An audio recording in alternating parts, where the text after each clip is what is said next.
2023. Let's start over. Welcome everybody. Tonight is the general board meeting for the Sunland-Tujunga Neighborhood Council. Today is Wednesday, March 8th, 2023. The time is 7 o'clock. I'd like to call the meeting to order, and we have a lot on tonight's agenda, so we're going to try to go through it as quickly as we can so we don't have to all stay up all night.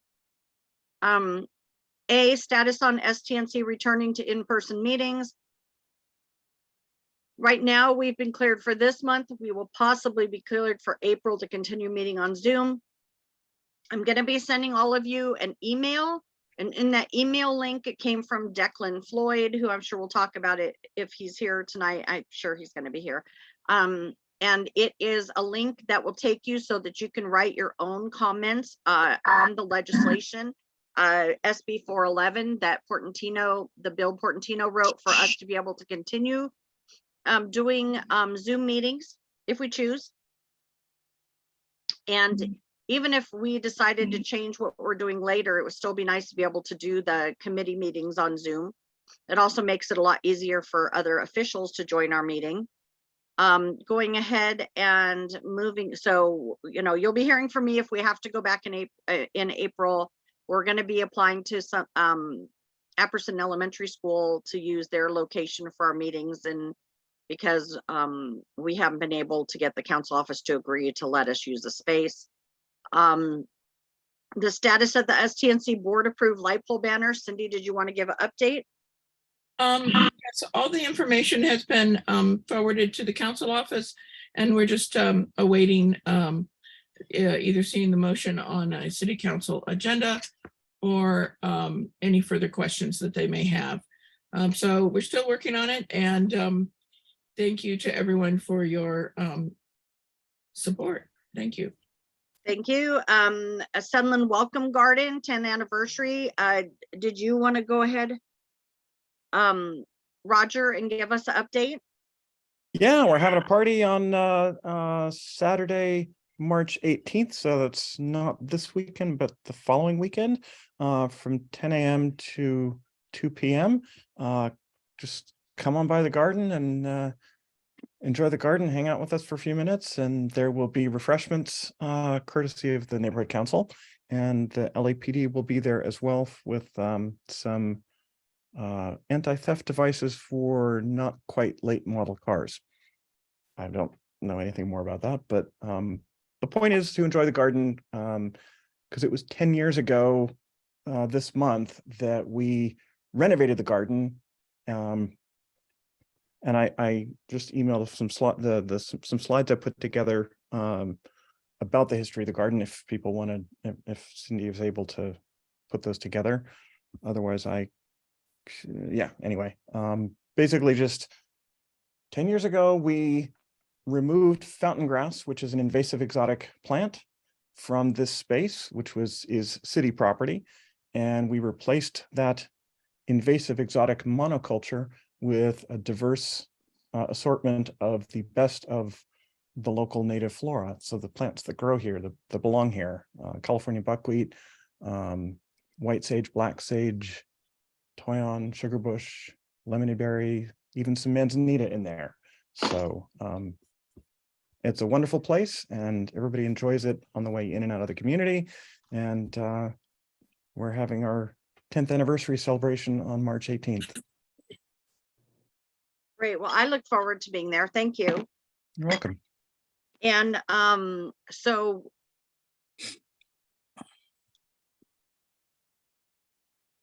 So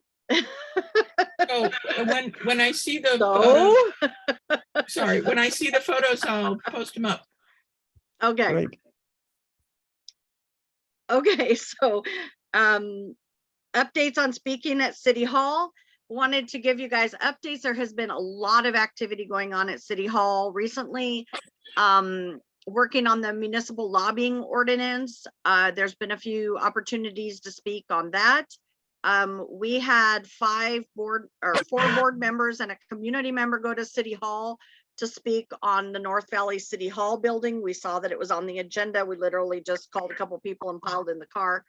And that was about the North Valley City Hall giving it's the use of space over to making it happen. All of us do support making it happen, but we were asking the council member to please allow us to share the building also. There's the pictures from the City Hall trip. Thank you for sharing that. And then we also, I had been speaking out at several different meetings. The neighborhoods committee meeting, which was another opportunity just to let you guys know, the department manager Raquel Beltran had decided we had addressed this issue before. It was the anti-bias and gender identity training. And it wasn't, our board took a position that we do support the training, but we did not support the department manager having the full power to create whatever training she wanted and then remove board members and committee members if they chose not to do the trainings that she added. So that was a big issue. And there was a very, very serious issue at the neighborhoods committee when they made those statements that basically when John Lee was asking what, like, how could a department manager remove elected officials when himself as an elected official could not remove another elected official? That didn't make sense to him. The city attorney, Elise Rudin and Raquel Beltran basically said that neighborhood councils were not elected officials and basically all we are was volunteers for the department. So that caused a major stink. And I got to tell you, because so many neighbor councils were already writing letters to remove the department manager.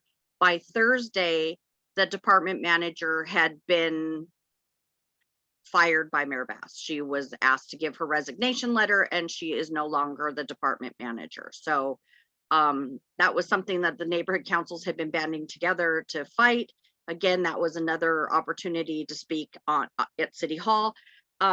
Right now, because a lot of the meetings are still City Hall meetings, City Council meetings are in person, but the committee meetings are still being done. And the only way to participate is if you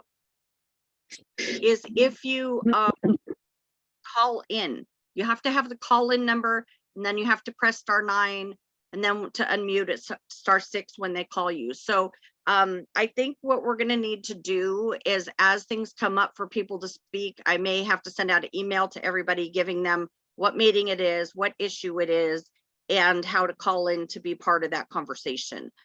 It's been happening so fast, though, we haven't even had a chance to do that. It's like, I'll get a call from somebody saying, hey, this is on the agenda today at 10 and it's 9 o'clock. So we'll try to be a little more aware of what's coming up and when it's agendized, so other people can have opportunities to weigh into, including the public.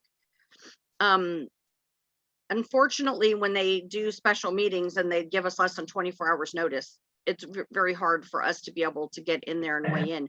Luckily for us on that issue, we had filed a community impact statement, so it did allow me to speak for 5 minutes. So that was helpful. Going on to the next item, I think is roll call. It is. So roll call. Carol, would you like to take the roll?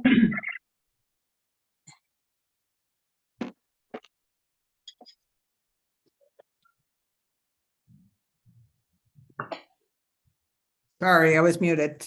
Lydia Grant. Here. Lala Rowe. Here. Shauna Scanlon. Here. Ed Babakanian. Here. Okay, Carol Hutchinson is here. Lenny Freeman. Here. Katie Travers. Here. Trevor Schmidt. He's still at work. Still at work. Okay, Claire Gordon. Claire Gordon. Okay, John Van Gunten. Present. Karen Moran. Here. Belinda Woodruff. Belinda Woodruff. Okay. Cheryl Smith. Here.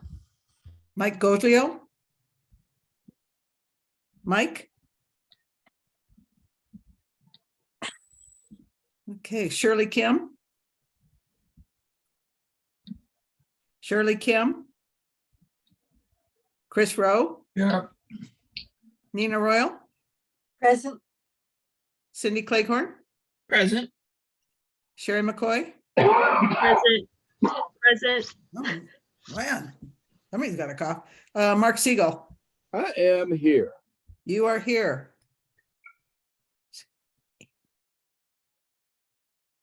Okay, we have 15, we have quorum. Okay, thank you very much. Next See, item, Madam President, I do see Mike Goglia in the list, but he didn't. Hello, respond. Mike Goliath is here. there he is. Okay. Oh, okay, Thank you, Yeah, Michael. Sorry about that. I was Thank you. muted. yeah. Mike. Okay, great. So we have 16. Wonderful, And- thank you. Okay, and perhaps we could get an update on trainings, because I'm getting all these messages that people are completing their trainings, but they're not getting certification or they're having trouble. Yes, so I actually was just gonna go into that. And since Raul is here, let's let Raul give us the update. Hello, good evening, Sunland-Tujunga board. You know, looking at our list, the only person that is currently outstanding in their training is John Van Gooden for ethics and funding. I believe everybody else is up to date. I did receive email earlier today, I believe, from Lala Rowe with her certification, but everyone else is fine as far as I can tell at the moment. Mr. Preciado. Hi, this is John Von Gunton. You may recall at our last meeting, maybe it's the browser I use, maybe I'm hexed, I don't know. I did send you the my precautious screenshot of my test results from the ethics training, which I passed. Did submit that, and you were there and you said, yes, go ahead and vote, but not on funding things. This afternoon, I ran into the same tormenta when I was dealing with the funding training, and the site did not behave as the screen advertised. And so again, I precautiously took a shot of my test results and sent them into Lydia and to our secretary. Did not send them into you because I had forgotten to do so, but I hereby swear and attest that I finished them both and passed all tests. All right, And great. Yeah, that's what we would recommend, you know, that you send over the screenshots like you did to the board and to myself if you can, so that there's, you know, the evidence that those tests have been made, right? But that is, if that's the case, then you will be good, and we'll update this. It could take a week or two before we can update this on our own site, but if you could send that over, that'd be great. Thank you, Raul. I just sent it to you. And All so right, did, thank you. so did I. You're about to be inundated.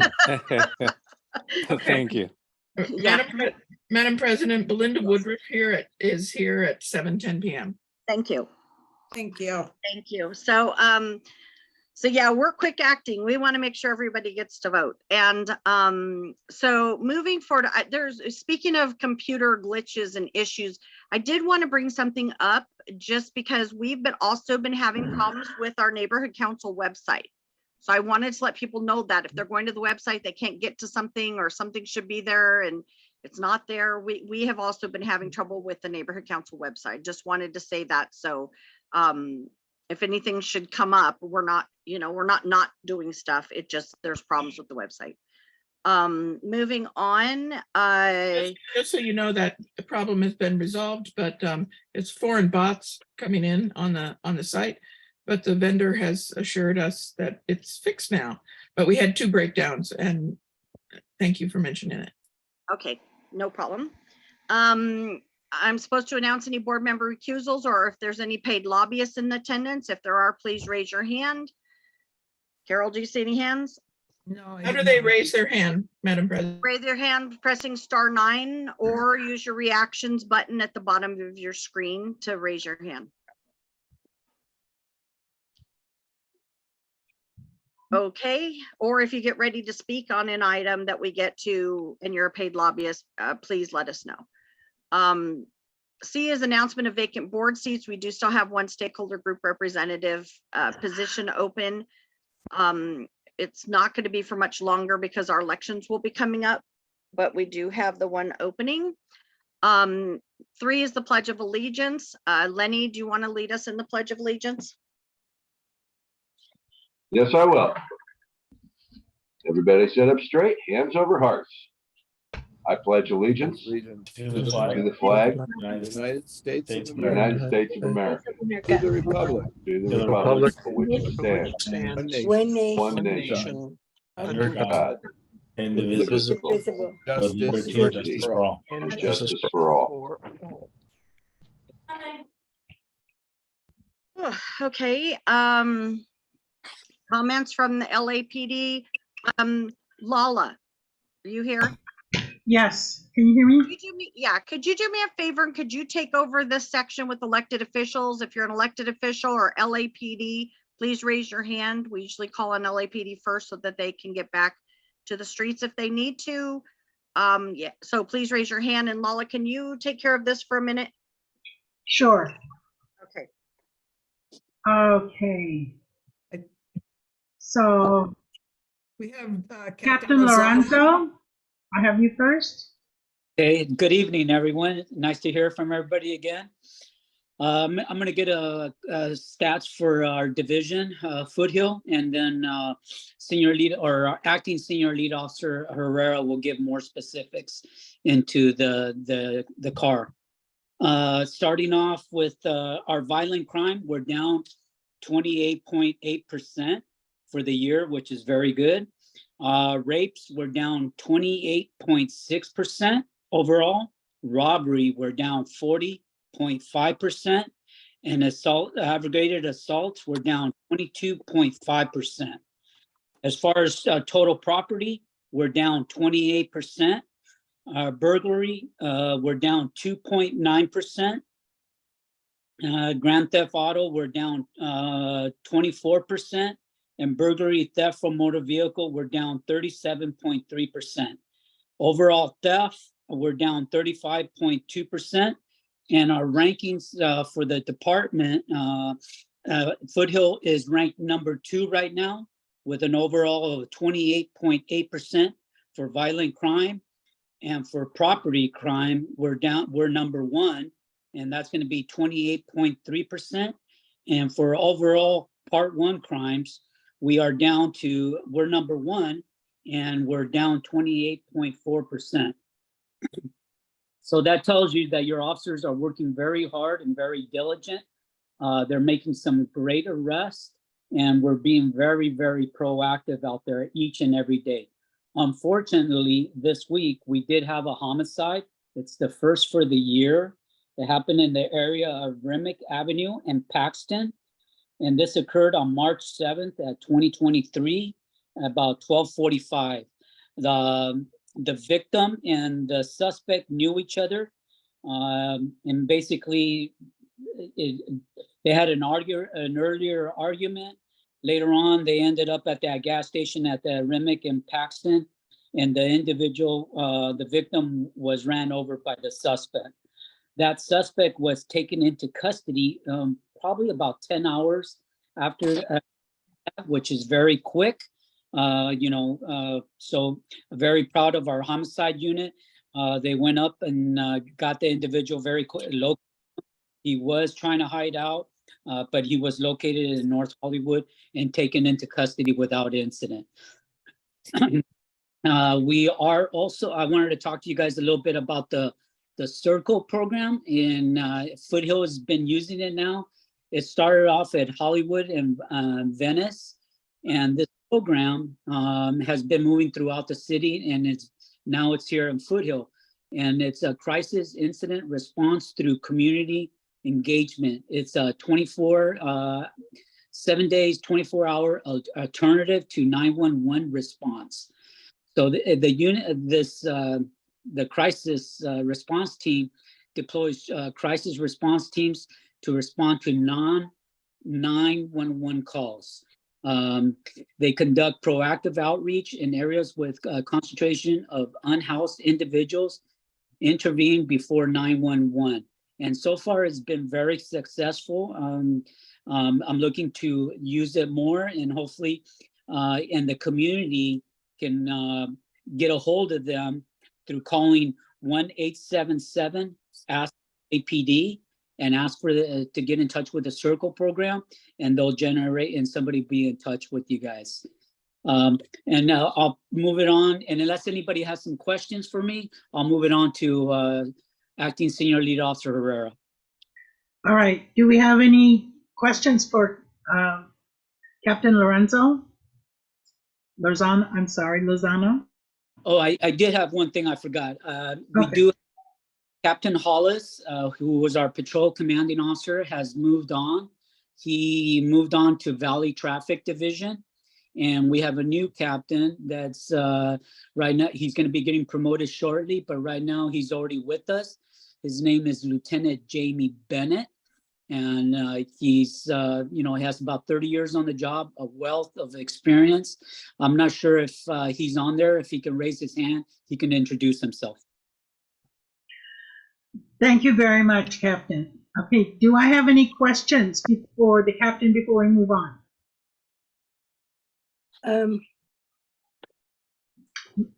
Nina, was that you I heard? He needs to unmute. No. Give Nina a chance to unmute there. Looks like Captain Bennett has his hand raised. Yeah, he does. He does, but he muted himself or something. Oh, all right, that's fine. So if there's no questions then for the captain. I had a question. Okay, go ahead. Captain Lozano, can you tell me what organization is backing the Circle program? It's called, you got me on Urban Alchemy. And who's behind that? It's been vetted through the department and the city. It's been used, and it's used throughout numerous divisions. I'm not sure who's it's a nonprofit or organization. I can get back to you regarding I can send you the documentation on it. I would appreciate that. Thank you. Okay, Nia, I appreciate it. Thank you. Thank you. And I would just like to say, well done on the improved statistics. And is there some way I can get a copy of those? Definitely. I will send it to you. Thank you very much. All right, we're moving on now to Lieutenant Bennett. Welcome to Sunland-Tujunga. Thank you. Thank you. I just wanted to take the opportunity to introduce myself. I'm excited to join the team of officers at Foothill Division. As the captain mentioned, I have 28 years of experience with the department. I've worked predominantly in South Bureau, Central Bureau, and West Bureau. This is my first stop out in the Valley. And I look forward to, meeting everyone, hopefully one day in person. I know that we did have the recent meeting, but I look forward to connecting and helping to make the community a little bit safer for everyone. Do you have any questions for me? Is there anyone who has any questions? If you have a question, please raise your hand. Well, I don't see any questions. So thank you again, Lieutenant Bennett, and welcome. All right. Thank you. Okay, Officer Herrera. Yes, good evening. How you guys doing? So I'm finishing up my first month as the acting slow here in Tujunga. Let me go into the numbers first, and then I'll talk about other stuff going on. Our violent crimes in the Tujunga area are down for a total of 72%, with homicide, rape, robbery, and down. Unfortunately, we keep seeing an increase in our property crimes. Our burglaries are up 57%.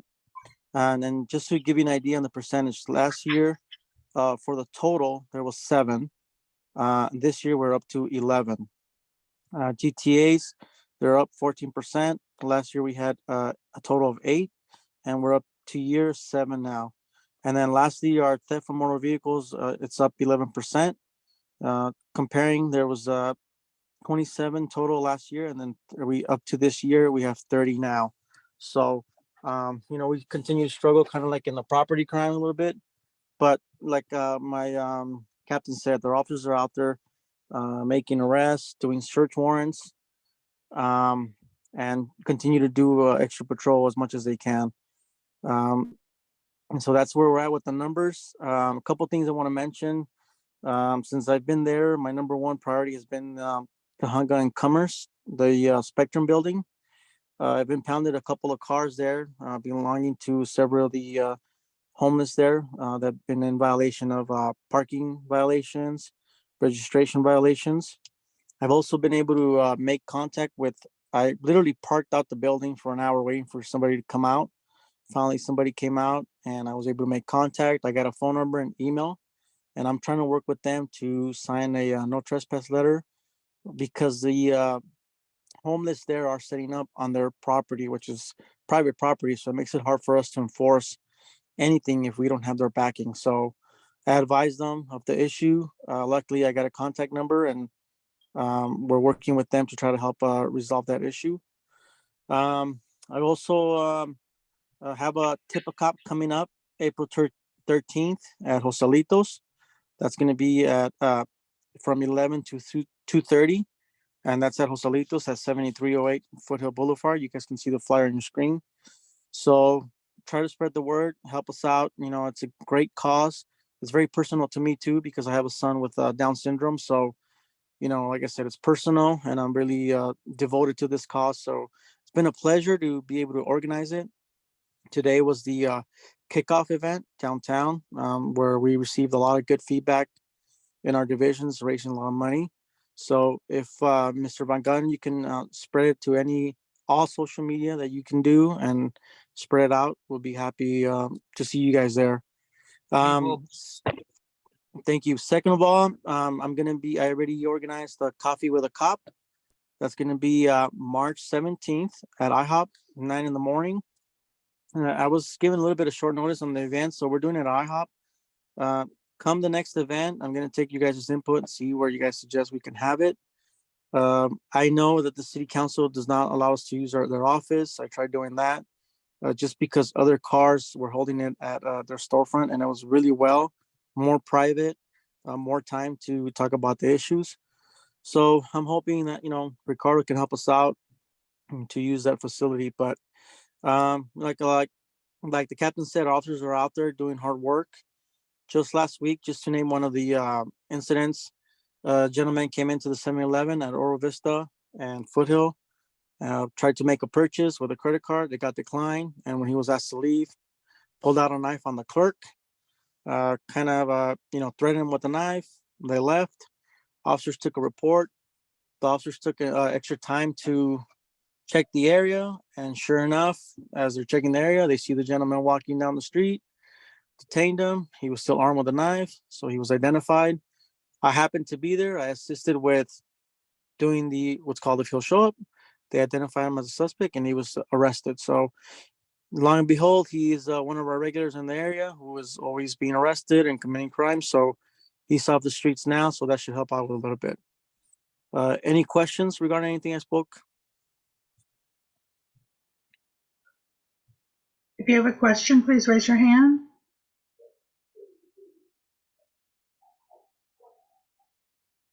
Okay. No, thank you. We do have a question from Lydia Grant. Go ahead.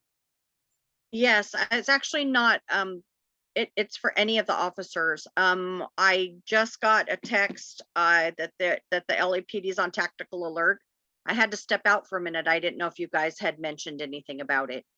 Yes, that's due to we are on TAC alert, and that's because it's an incident that's in Hollenbeck division, where a suspect fired rounds at police officers. Thank you. According to the message I got, that 3 officers have been shot. So our prayers go out to those officers if that is indeed the case. I don't have the particulars, but as soon as I have the particulars a little bit more, it's an ongoing situation. SWAT is responding right now. They do have a perimeter, so hopefully, if that's true, I'm hoping that the officers are in good condition, and hopefully we get this guy in custody as soon as possible. We support the work that you do. Thank you. Thank you, Lydia. All right, thank you very much. And then we have Sergeant Ojeda.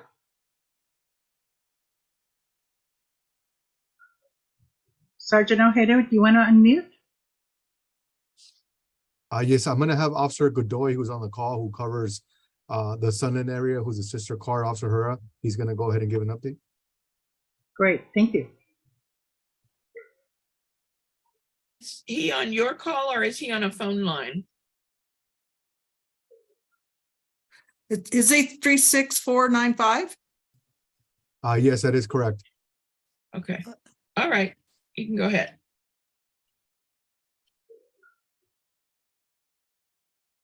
Hello, good evening. Can you guys hear me? Yes. Okay, hi, how you guys doing? I'm Officer Godoy. I'm the senior lead officer west of Mount Gleason. So let me start off with the stats that I have. My unit is 16 Adam 35s area, and I'll start off with aggravated assaults. Aggravated assaults, I'm at negative 41%. Total violent crimes, I'm at negative 31%. Burglaries, I am down negative 8%. Grand theft autos, negative 44%. Burglary for motor vehicles, I am negative 21%. Personal theft and other theft, I am down 66%. Total property crimes, I am down 30%. So my area is looking real good. Thanks to patrol and some extra patrol that have been set up.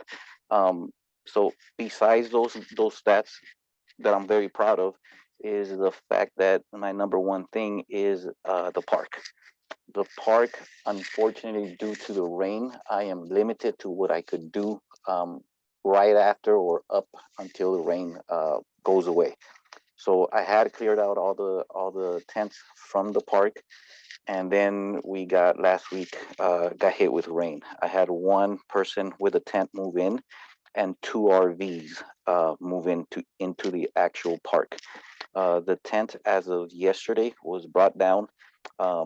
I reached out to Christian, who called in the cleanup crew, and they should be showing up tomorrow to pick up the mess that was left approximately 20 to 30 feet past the, I would say the best way of pointing it out is the post office.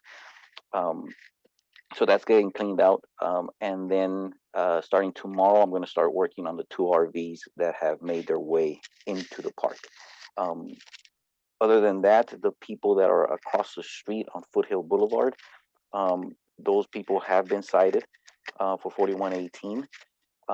But like I've said before, it's not an arrestable offense. So I'm not able to physically remove them from there or anything like that. Christian has reached out to them, and on multiple occasions, we have tried to get them housing, get them placed. Unfortunately, they're refusing all that help. The other issue we're having is the trash that they're bringing to the neighborhood. So Christian is also requesting a bunch of cleanups. When we arrive, they do clean it up. So I'm trying to get together with the people from Ralph's because what's going on is that she is putting her property into the Ralph's parking lot, which makes it private property. Now, LA Sanitation cannot go into private property and remove items from it. And we believe she's aware of that. So what she does is she'll take all her belongings as soon as she sees the blue trucks or the green trucks driving up, she'll start pushing everything into private property. So that's something that I have to work out with them so that they could assist us in removing some of that property out into city property, and sanitation could take that. Also, I want to thank, there's been a few times that I've used the 311 app to request trash pickup. For example, there's I believe today there was a mattress out there in between the tents. So in that general area, I've had cabinets, file cabinets, all kinds of sofas and stuff like that. The day that I enter it, that trash is being picked up, which means that someone in the community put it into the 311 app, which is great because like I said in the past, you know, I get days off. I don't see this happening. The faster we see it and the faster we enter it, the faster it gets cleaned up. Also graffiti has been very minimal in and around the park. So that's also a work in progress as far as citizens helping us out with the 311 app and myself. And then other than that, I'm just trying to catch up on some of the emails that I've gotten from them. Mr. Van Gunn, yours is one of them. I just read it this afternoon. I will get back to you as soon as I can. And that should be it. Like I said, crime in my area is doing fantastic. I am extremely proud. I know the captain's proud about it. So, I mean, is there any questions that I could assist you guys with? Okay, KT has her hand up. KT, go ahead. Thank you. I'm wondering about when organizations want to use the park to have an event. One of our big problems is anybody left in the parking lot overnight before the event. It makes it impossible for a community organization to bring in food trucks because all of the parking is already taken up, or bring in and put in our porta potties. Is there any way that that neighborhood organizations can request posted no parking for a period to allow for preparation for a community event in the park? Well, I'm glad you touched on this subject. As a matter of fact, yesterday I had a meeting with Astrid. She's associated with the park. So I'm having issues with overnight parking. So I'm trying to solve that. But in order to solve that, I need the assistance of the park. So I'm reaching out to them. I'm trying to find out who and when this could occur as far as them locking up the park at night. But like I said, I'm only one officer, so I need their assistance. So I'm reaching out. I'm in the very beginning phases of it. I don't know if you noticed, but I've impounded a large amount of vehicles from within the park due to the fact that they're not even at the park. Honestly, they're coming in from the apartment complexes that are across the street on both sides of Foothill Boulevard. I've taken numerous cars from there, and I've taken numerous cars in and around the actual park. So I'm working on it. I've noticed it. Like I said, I look at it from your eyes. I know that's a hassle. I know it doesn't look good. I want you guys to be able to take your kids to the park and not worry about anything. As far as getting a reservation and stuff like that, the park director would be the person to reach out. I don't have a say as far as if you could reserve it or anything like that. What I can do, and if you do that and you do get a reservation, I could always get a hold of Astrid and do a little quick drive by the night before or the day before. Or if I'm not working, I could ask patrol to give me a little bit of extra patrol in the area, so that way you are able to set up your facilities and your parking will be available. Thank you very much. Yeah, you're welcome. John Van Gunten? Yes, thank you. First, officers Ahead and Godoy, thank you very much for being here. You guys are jumping into a new area and you're kicking butt, and we love it. Thank you. Where do I start? Last meeting we had, I think it was our neighborhood watch meetings, someone asked what the local gang was that the gang unit was paying attention to, and I believe it was Officer Herrera said that it was Tunerville. So my question is, what do the Tunerville boys and girls do? Is it just graffiti? What else? What other kind of things are they involved in? How are they dangerous? Are they troublesome? Are they an annoyance? Where do they fall on that spectrum? Right now, Tunerville is just pretty much causing the vandalism. They're not responsible for violent crime. As far as we know, they're not responsible for the break-ins. The problem I'm having with Tunerville is the tagging at Howard Finn Park, which is coming from the school in Verdugo Hills. I already had a meeting with the school, a couple of school staff. I've been trying to get a hold of their principal. He hasn't been in. But the issue that Tunerville is mainly causing is the vandalism, is the tagging at the park. None of them have been arrested for any violent crime or any of the property crimes that are going on. So that's the main problem that they're causing. The park behind the councilman's office, they're tagging and vandalizing the park, which is making it, not look pretty. And they're gathering at the park. A couple juveniles were arrested about a month ago. One of them was carrying 2 loaded firearms.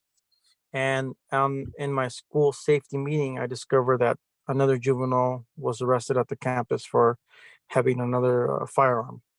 So Jesus. the main issue is just them congregating at the park and then tagging the park after they leave. So that's the main issue that they're causing right now. Thank you. Just one. This is Captain Lozano, and we have asked our gang unit to do extra patrols in the park in the evenings and after school when they're working to try to, because right now I'm really pushing that zero tolerance. So they're focusing in pretty heavy at the parks right now. Thanks. Thank you very much. Thank you. Much appreciated. All right. Anything else for our officers? Yes, hi, this is Sergeant Ojeda. Can you hear me? Yes, there you are. Yeah. Yes, I'll go ahead and make it brief. The officers, the captain pretty much said it all, but John, it's interesting if people are really are inquisitive and want more information and interested in Tunerville and the gangs in the area. I'm gonna ask the gang detectives if they can send a representative to the Coffee with the Cop for next Friday, the 17th. So therefore, you can have a subject matter expert speak more in depth about that specific gang, the history, and some of the things to look out for. So we can be in touch with them so they can provide additional information. And just to Thank echo, you. You're welcome. And just to echo what you had said, I'm really proud of my guys here with Officers Herrera and Godoy, who have hit the ground running, impounding RVs, being out in the community, taking the lead on having additional public forums. So therefore, we're assuring that we're being responsive to your community needs. And I don't think our traffic officer is on the line right now, but we're going to try to have him next Friday to make sure he's aware of your community concerns. So so just know that we're committed to bringing you quality service up in Sunland and Tujunga, and we're going to continue to do that. And just assure that we're trying to do our best to make sure that the captain said we're number 2 in the city. Our goal is to be number 1 and keep it at number 1. So with that, are there any questions for me? If not, thank you very much for having us and have a good night. Lydia, did you have a question? No, not a question. I wanted to catch your attention before you said the next person. Okay. The reason I wanted to do that is because Cheryl wanted to speak to Ricardo, but I think that we need to do that next so that the officers can hear what she has to say, because I think that they should know also. Okay, will do. In that case, Ricardo Flores, CD7, you want to unmute? And then before he speaks, let Cheryl go ahead and introduce the topic. Okay, so before he speaks in. Yeah. Cheryl. Oh yeah, I'm here. Oh yeah, I just wanted to say thank you to Ricardo Flores. Today I went to Finn Park a little bit after 4 o'clock with my 7-year-old daughter. And I didn't see any gang activity, but I did see she went to go play in the play structure there. Like an adult could barely fit in there. So I wasn't really looking, but I saw these wrappers of like Trojan wrappers and I was like, oh, great. And then sure enough, I looked in there and there was a used condom in there. And so I called Ricardo and he came right over to clean it up. And then there was a buzz ball, like margarita alcohol, but it looked like, like a kid would want to play with it. Actually, there was a 2-year-old there and he went for it and the mom told me. So Ricardo cleaned that up. And then right when I was about to leave, then I found 2 needles. I don't know what drug needles look like, but so Ricardo came over and he said, those are needles to do tattoos with, because you can see like the blue and the red ink on the ends, but they're pretty long and a kid could get hurt by that. So I just wanted to say thank you to Ricardo. And I mean, maybe I should outreach to other parents in the community, especially if it happens Monday through Friday, 9 a.m. to 5 p.m., to give your phone number because you have, tools to sweep up stuff. Thank you. Thank you. Okay, Ricardo? Thank you, Cheryl. Ricardo Flores, I'm the senior rep for Councilwoman Monica Rodriguez. I oversee the entire foothills. That includes Sunland-Tujunga, Lakeview Terrace, Shadowlands, Latino Canyon. I'm gonna be quick. Our office has been getting multiple phone calls in terms of the changes that were recently done in the way you what you throw in green containers, black containers. The only thing that changed so far is you cannot throw your food waste in terms like your leftover food into the green containers. There's a pilot program in the city of LA that's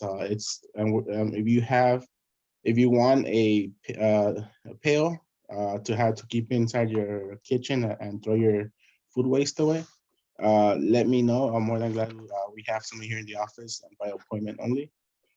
So everything that's food related, you're able to throw it in your green containers. That's the fact that started last month. So again, if you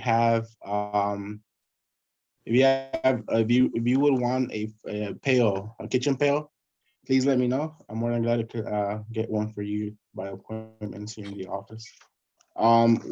This month we have a resource, an actual job fair at Michigan College. That's actually going to be held at on Thursday, March 23rd, from 11 to 3. If anybody here in the meeting is looking for a job, please show up, and we're gonna have businesses, companies, the departments are also going to be there, and companies are going to offer hire on the spot. Part of that, we also have free resume workshops. That's at the Pacoima Workforce Center. That's March 20th, March 21st, and March 22nd. If you need help with if you need help with your resume, feel free to show up to those workshops, and prior to the actual job fair, that way you could be prepared to to get hired on the spot if you meet the requirements. One of the last another event we have is Blessing with the Animals. Where it's a first annual Blessing with the Animals. It's actually going to be on Orcas Park at Saturday, April 1st from 10 to 2. There we're going to have, it's similar to what they do in downtown LA, but in a smaller scale. Part of the blessing, we're going to have animal registration, vaccinations, microchipping, and live pet adoptions, and other organizations within the district that are animal related. If you're an animal lover, you have a pet or dog, feel free to show up with your animal and get it blessed. That's going to be April 1st from 10 to 2. That's pretty much it on the updates I have. If anybody has any questions, I'm more than glad to answer. Okay, John and Lydia, you still have your hands up? Did you have questions? Doesn't look like it. KT, did you have a question? I just had a comment. The new collection that sanitation is doing, for those of you who do home composting and may have been confused by the flyer that went out describing the new rules for the green bins, the city sanitation has invested in a whole new composting unit that does allow for all the things that you've been told don't go in compost.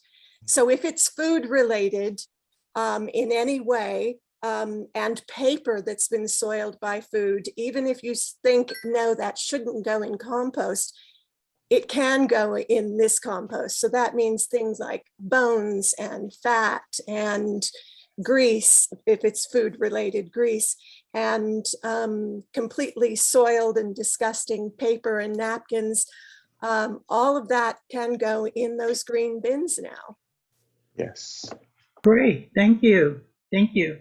And if you need we have pails available, counter size pails that are made available to the constituent resident.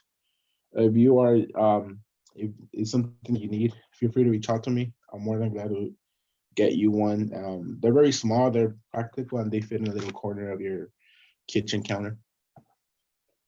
Great, thanks. I think I'll be doing that. Thank you. All right. Declan Floyd from Senator Portantino's office. All right, thank you. Great to be here as always with everyone. So yeah, I do want to provide an update on SB 411, which is Senator Portantino's bill to allow neighborhood councils to continue meeting virtually. That bill has been referred to 2 committees, and it can be set for a hearing date anytime after March 12th, so starting next week. It hasn't been set yet, but as soon as that happens, I will let everybody know.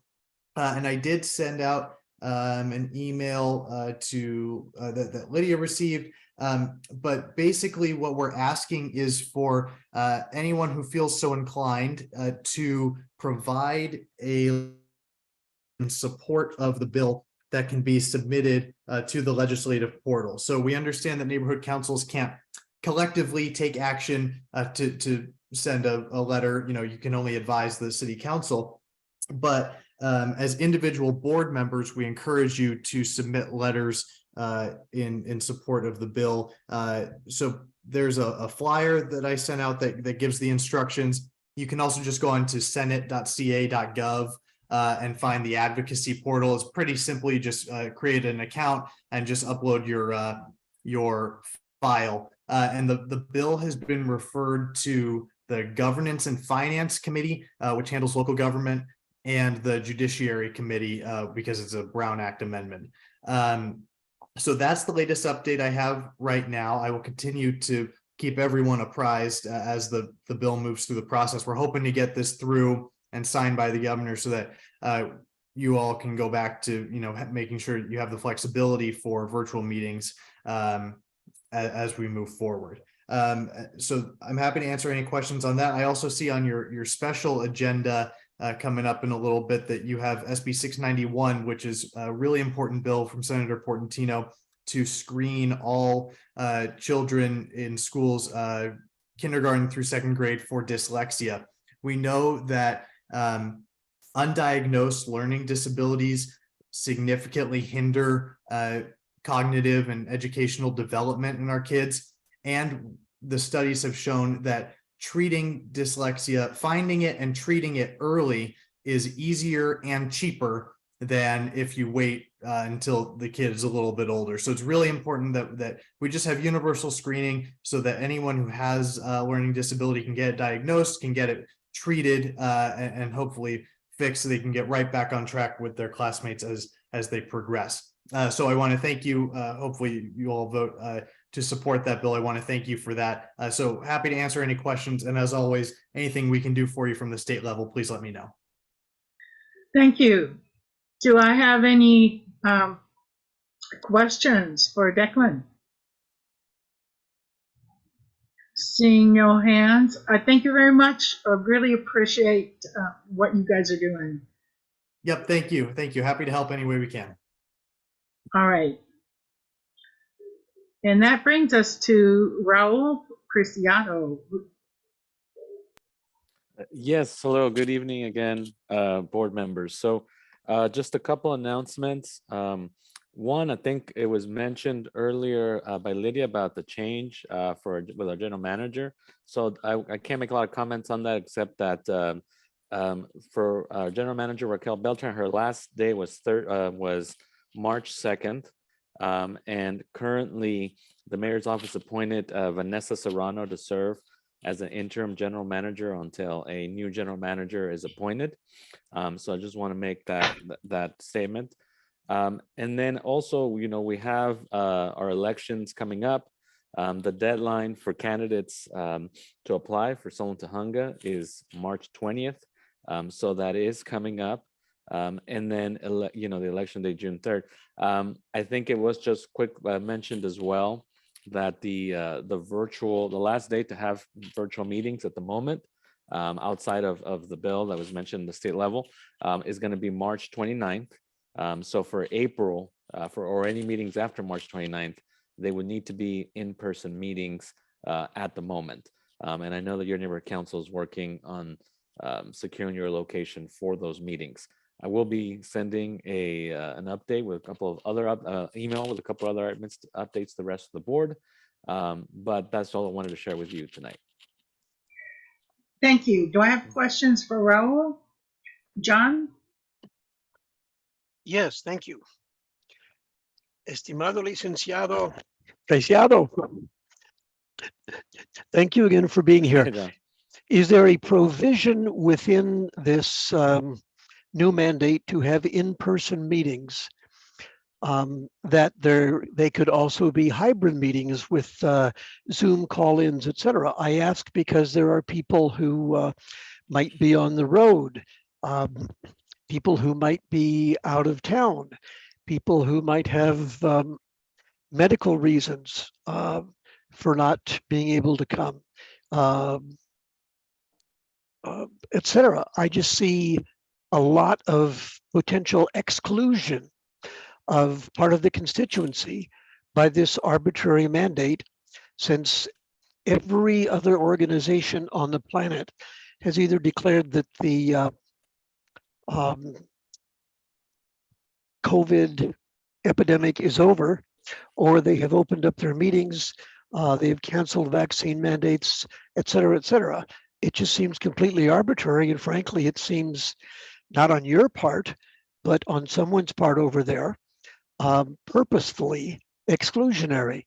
And I wondered if there's a way that if you see a way around that, or if there could be hybrid meetings, or if you could help lobby for that or push for it.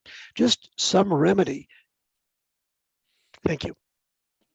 Yes, thank you, John. And yes, I didn't mention that tonight. I think I may have mentioned it in other meetings, but so there is an option, for the board, and I'm not sure if your board has already taken action to conduct meetings or have the option for a hybrid meeting.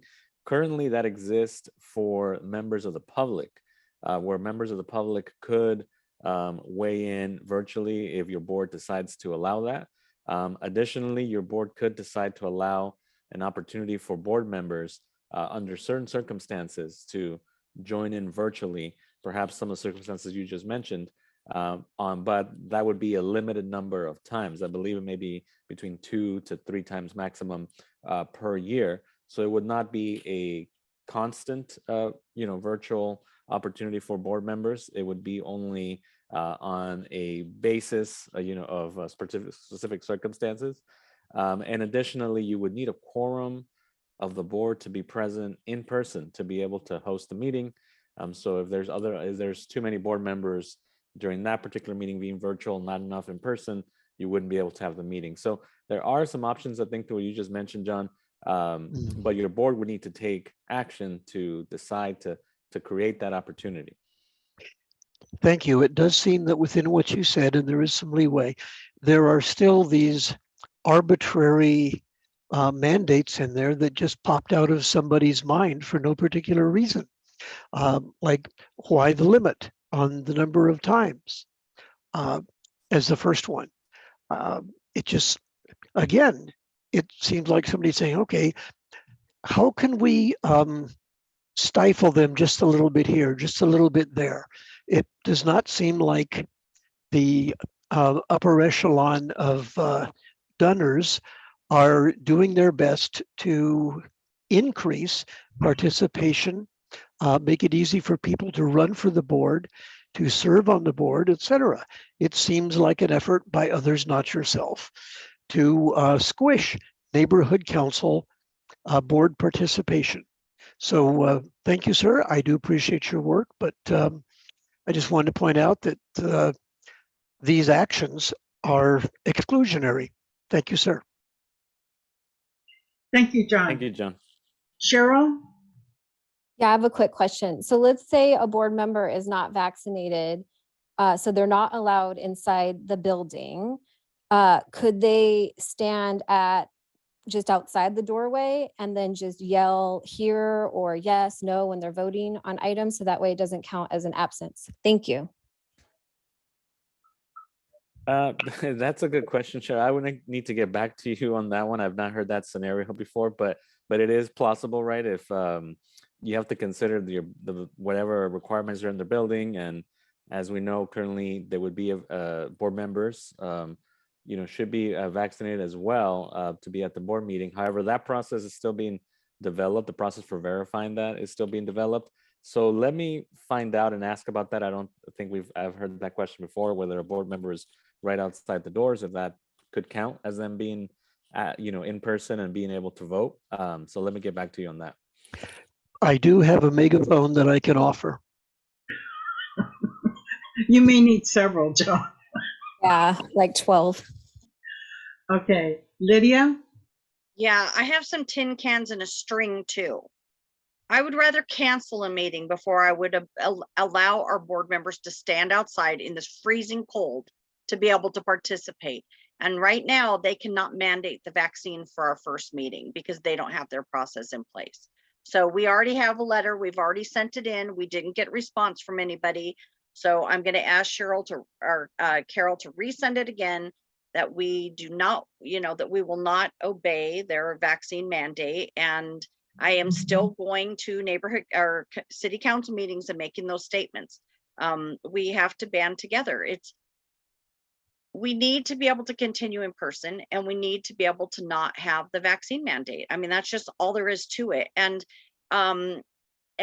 thank you, Raul, for giving the information that you had about about going virtual. But John, you'd have to read the legislation to see all the stupid rules that go with that. For example, you would have to, first of all, anybody who goes even after March 30th, everybody has to be on video. You have to announce why you couldn't be there in person. You have to announce anybody in your house that's over the age of 18 years old so that the whole public knows who's under your roof. There is a whole lot of additional stupid things that came out of somebody's head that make going back virtual, not virtually, but hybrid, kind of ridiculous. So you really have to read the legislation because there are so many additional hoops that you have to go through. I just wanted to bring that up. So it's very Is my hand raised? No, Nina. It isn't? How do I do that? Okay, well, I'll call on you in just a second. Did you finish, Lydia? Yeah. I mean, I can take the meeting back to Lala. I had gotten a SOS text from a fellow board member at another meeting asking for help. So that's why I Okay. had to step away for a second. Well, let's take Nina and then you can take it back. That's Nina? fine. A question for both Lydia and Declan. Isn't it possible that we can call this discrimination? Because I believe it is. I think it's discriminating against those who believe in it and those that do not. And I think that should be made a point. Also, maybe if we also write a letter to confirm what Senator Portantino is trying to do, and as well as use that, because I think that's extremely important, because in my opinion, it is absolute discrimination and a way to get rid of people that don't participate. That's all I have to say on that. Thank you. So to respond to your comment, Nina, because you did ask me to respond, Yes. Our letter does say that. Our letter that we sent to the city council, the mayor, the city attorney, and to the department does state that it's discriminatory and that we have several board members who are disabled, and it absolutely is discriminatory against them. So we'll see how the city responds, but the fact is that the wording used in that letter was written for a reason, and we will take it further if we have to. Well, I'm just hoping that Portantino does that as well. Yeah, there is actually a city council file on the Portantino bill now, and city council had 3 versions of us being able to continue doing these types of meetings, a Zoom or a platform similar. So they're fighting for us to be able to continue too. It's just a matter of, without the Brown Act accepting that, without that being changed, there's nothing anybody can do unless that gets fixed. Great. Appreciate it. Thank you. And I'll hand it back to you, Lydia and Chris, Okay, Chris, go ahead. Yes, I had a question for Paul on this vaccination issue. How much does the city set aside as a contingency for damages suits? The only reason that pharmaceutical companies can't be sued is because taking the vaccine is voluntary. And so if the city, if a member of the council were to now get a vaccine based on the city's mandate and they got sick or they died, they would be able to sue the city. I was talking to an attorney about this afternoon. So I'd like to know where you stand if you make this mandatory, where you stand on damages, and has the city attorney said anything about this yet? Hello, Chris. You know, I have not received any information about that from the city attorney, but I will bring it up to our department. As I mentioned earlier, the process for verification of this vaccine requirement is still being developed. So we don't have that process yet. So I cannot answer your question at this moment, but let me bring it up to the department and see if if we can provide a response to that. Yeah, thank you, because there already have been members on the council who voluntarily took the vaccine and have suffered damage because of it. And so since actually the number of people in the council is pretty small, and anyway, I don't want to go into it. Please check it out. Let us know. Will do. Thank you. Yes, and Ro, I also wanted to add that since the city council does not provide us insurance, the fact is if any of us got ill from the vaccine, we also would not be medically covered if we did not have other insurance, and our insurance should not be responsible. So thank you. Please bring that up also. I will. Thank you. You're welcome. And going ahead and moving on. Trying to get my hand down. Okay, next item is regarding the Mono Lake waterboards.ca.gov discussion possible action regarding Mono Basin. So I'm just going to give you a heads up what that means, and then we will try to arrange somebody to come and speak to it. Basically what's happened is the system, if I know a couple of you have gone on the DWP trip and you go all the way up above Mono Lake and it shows how the water flows down and then through the Owens Valley and it comes here to LA. Well, the California Resource Water Board, some people are really lobbying them to shut off any of the water that's coming from the Mono Basin to LA. So that could be a really critical, but we would like somebody to come and talk to us about that. So since we don't have that scheduled for tonight, we'll move on, but it's something if you would like to look into before the next meeting, you can.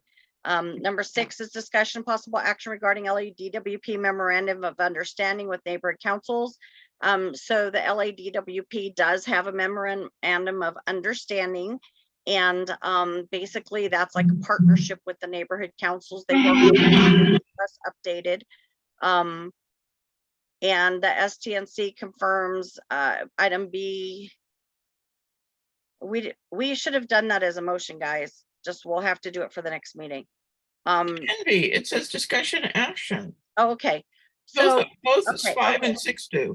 Okay, so do I have a motion that the STNC supports the renewal of the MOU with the LADWP? I move. This is Cindy. Thank you, Cindy. Do we A have- second, this is Thank Nina. you, Nina. Seconded. Are there any comments from the community? If so, please raise your hand. Carol, do we see any hands? I would like to get an explanation of exactly what that MOU is, what it means. I think Nina can explain it better than me or Cindy can. Go Go ahead, Cindy. Okay, I'll start and Nina, you can help pick up. Actually, our STNC was at the forefront with this, with several neighborhood councils working together to help create the memorandum of understanding with the Department of Water and Power. And they are in the process of, or they have renewed it with the DWP MOU group. And now it's time for the neighborhood councils to also renew their support. And so that's what this is about. But basically, when there's an increase in water rates, this is to be, the neighborhood councils are to be notified and engaged. There's a monthly meeting that's held on the first Saturday of the month at 8:30 in the morning with the DWP and the liaisons every month. And that's the basic, Nina can pick up the other points about it. Nina? It's pretty much like a promissory note. It's an understanding that the neighborhood councils are going to be able to have input and be listened to before they make any changes that will affect residents monetarily. It's hard for me to say that. If there's problems, or if they want to raise it or anything, they want to shut down something, they're supposed to give us advance notification. Anything that happens with water and power that will affect our quality of life is what they're supposed to consult with us first. And we are advisors to them as well. So it's pretty much on the same order as the neighborhood council is to the city council. The MOU and the neighborhood councils have the same type of understanding with the DWP. So, and they meet monthly to discuss any changes, so what's going on or any kind of problem, so that we're aware ahead of the game before something becomes an emergency. Any other questions? Okay, are there any comments from the community? Carol, do you see any hands?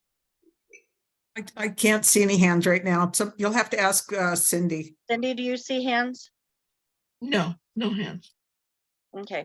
Can somebody please give me access so that I can see the people in the community so I can call on them? You can see them. And the issue, I think, is because there's a shared screen, but you have access. Just click participants down at the bottom. And just so you know, hands will show up at the top when they're, so that you can see the right side as well. Okay, thank you. Okay, are there any, I don't see any hands. So are there any comments from the community, from the board members on this? If so, please raise your hand. I see one hand. It just disappeared. It just popped up again.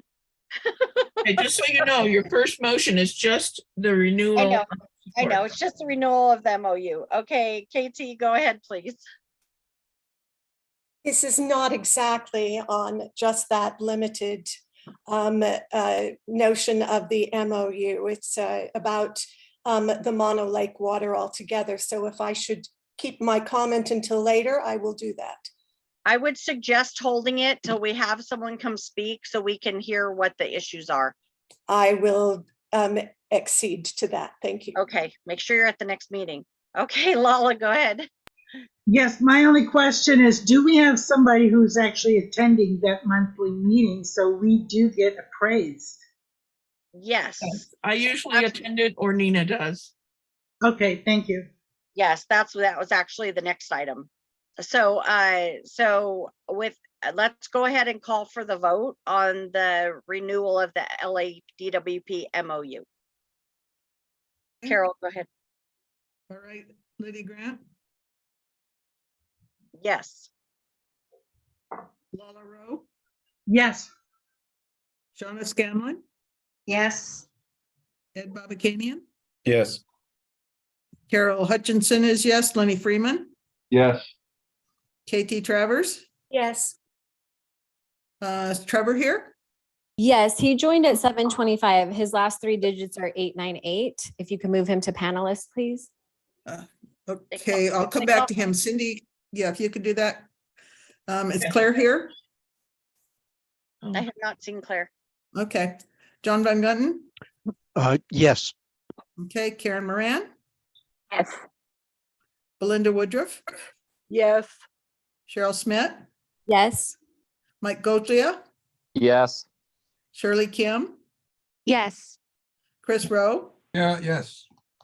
Nina Royal, Yes. Cindy Claycorn, Yes. Sherry McCoy, Yes. and Mark Siegel. Yes.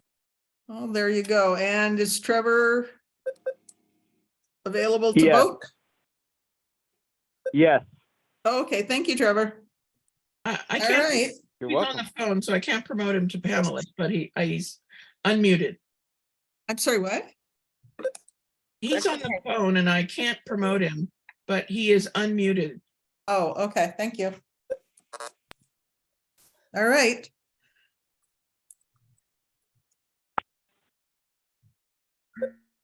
Lydia? Okay. Usually give me the numbers, so I was waiting for the numbers, but it doesn't matter. It passes. Item B, the STNC confirms Nina Royal, Cindy Cleghorn, Lydia Grant as liaisons to the DWP MOU and DWP oversight citywide committees. Is there anybody else who would like to be that representative to the DWP besides me? If so, please raise your hand. Yeah, I was gonna say the same thing. I want to put the motion on the floor, however, Lydia, so I move this motion as it's written, and if you want to revise it, that's fine. But also, if anybody else is interested, happy to share the wealth. Yeah. I'm totally meetinged out. I'm at meetings every day, sometimes 2, 3, 4 a day. So if anybody else would like this, please raise your hand. I'm happy to include you.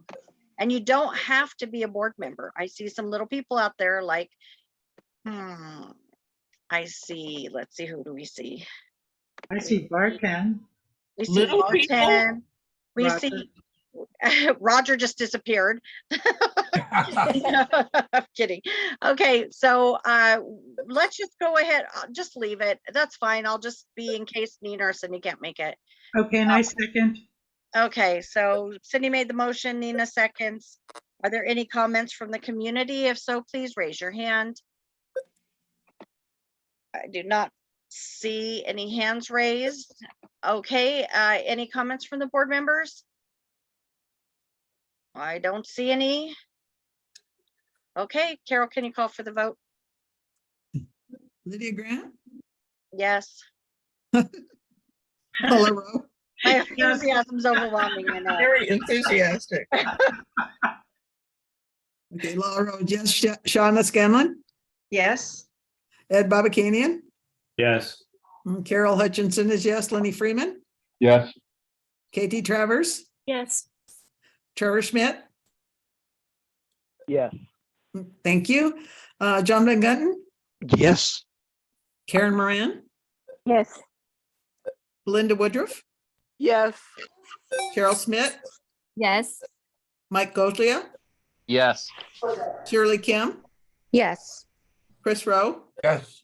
Nina Royal? Yes. Cindy Claycorn? Yes. Sherry McCoy? Yes. Mark Siegel? Yes. Okay, there you go. This time 19 and 1 absent. 19 yes. Great, thank you. Okay, motion passes, moving on. Number 7 is about the Southern California Gas Company participation hearings. A lot of people complain when their gas bills went up.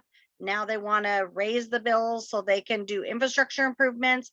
I'm not going to read all that because it's all kind of cluttered together and it's not going to read right. So it's on the agenda. Anybody can access it looking at the calendar and checking the neighbor council agenda. There's going to be, if you are interested in keeping your gas bill down, this is the time to speak up. Number 8 is discussion action for the STNC to approve collaborating with other organizations in the community to support the annual National Night Out for our community on Tuesday, August 3rd, 2023. This is not to vote for the funding right now. This is just so that Nina, who's working on the partnerships with LAPD and the Elks Lodge and the others that help put on the event, that she has the okay that yes, we're going to work towards doing it, and yes, she can start the outreach and setting things up. So do I have a motion? I I'll move. make the motion. Okay, I'll so second. Cheryl, okay, Lala made the motion, Cheryl seconded. Do I have any raised hands from the community members? Please press *9 if you'd like to raise your hand or use your reaction button. I do not see any hands raised. Okay, board members, are there any questions or comments? If so, please raise your hand. I see Carol, go ahead. Just wanted to comment that it was the last two that we've done, that they were just tremendously successful. We had easily, I think 500 people at the last one, and the Elks came out and they contributed hot dogs, and it was just great. I mean, people were just mingling and hanging out, and I really thought it was a good opportunity for people to come out and meet the police, and the kids got to sit on the motorcycle, and it was just a great thing. And I'm really looking forward to doing it again this year. Okay, Lala, go ahead. I just want to echo what Carol had to say. It was a great event. It was possibly the best national night out in the city, because we had like hundreds of people, very diverse, great time, and absolutely we need to continue. Thank you. And Cindy, go ahead. It's great to get started early in collaborating and organizing this, because this event comes up really quickly after the 4th of July. It's even though it's a month apart, it just pops right up. So this doesn't mean that only board members are involved in this. This is a great event for stakeholders. So anybody who is a stakeholder at tonight's meeting or committee meetings, please step forward and get involved. Just doing one little thing, it helps a lot. So would be great to do that. Thanks. Thank you. I believe last year there was about 700 people. We are just almost maxed out, which is why Nina wants to start early, because she wants to look into possibilities such as closing part of the street, things like that. So that's one reason why she really wanted to get started early. So, okay, so we have a motion, we have a second. Carol, go ahead and call for the vote. Lydia Grant? Yes. Lala Rowe? Yes. Shauna Scanlon? Yes. Ed Babakanian? Yes. Carol Hutchinson is yes. Lenny Freeman? Yes. KT Travers? Abstain. Trevor Schmidt? Yes. Thank you. John Van Gunten? Yes. Karen Moran? Yes. Belinda Woodruff? Yes. Cheryl Smith? Definitely, yes. Mike Goldlia? Yes. Shirley Kim? Yes. Chris Rowe? Yes. Nina Royal? Everyone is welcome to roll up their shirts. Nina Royal? Yes. Cindy Claycorn? Yes. Sherry McCoy? Yes. Mark Siegel? Like totally. Oh, like totally. Okay, that's like 18, 1 abstain and 1 absent. Thank you guys very much. Moving on to the next item. Before you do, can you tell me how I can raise my hand? I can't find it on here. Okay, if you take your little arrow and put it down to the end of the screen in the black part, do you see stuff popping up on the bottom? No, there must be something wrong here. No. Okay. I'm sorry. I'm just going to have to interrupt you if I want to talk, because it's not coming up. Sorry about that. Imagine that. I'm so sorry. No, that's okay. Okay, discussion of number 9, discussion and possible action regarding STNC's open board seat. STNC currently has 1 stakeholder group rep seat open. We already covered this earlier. Vacant seats cannot be filled if 90 days prior to an election, March 20th, 2023. No applications have been received. Item 10. Unless somebody has something they wanted to say. Well, you really have a really short window, like maybe 2 weeks. So if somebody wants a stakeholder group seat, now's the time to step forward and let the executive committee know so that we can pull the board together for a special meeting. Okay. Thanks. 10, discussion and possible action regarding STNC June 3rd, 2023 election. Here we go. February 3rd, 2023, candidate filing began. March 20th, candidate filing ends. March 27th, submission of candidate challenges ends. April 4th, 2023, certified list of candidates is released. April 4th, vote by mail application begins. April 6th, 2023, candidate photo statements and deadlines. And then the polling for location for in-person meetings, we have again requested it to be at North Valley City Hall. We know that the council office has refused it, but we are again asking because at the city council meeting, Monica Rodriguez made the statement that the building was for the people after she got mad at me for mentioning that we weren't being allowed to use it. So we're going to ask the city clerk's office to request the building again. And then if not, we have a backup list of locations that we will go after. They're just not ideal though, because the whole idea is for us to be able to serve food and talk to the people after they come out and really engage and network with them, get them to join committees, things like that. So that's actually the best location we have. So we will have to see. Moving on to item H, done staff election outreach effort schedule. So I know that Raul had sent me an email of saying that, if people want to go door knocking to outreach for the elections, they can do that. I will, our outreach committee can give updates in a few minutes on the election, but Raul, I just wanted to tell you, we have 3 upcoming events scheduled. I didn't know if you wanted to join us. We have the Welcome Garden event. We have the game night or game day event. And we have also, I missed one. Oh, the spring extravaganza. Oh, yes, the spring extravaganza, which is what we used to call the Easter Carnival at Sunland Park. So if you want to join us for any of those, that's great.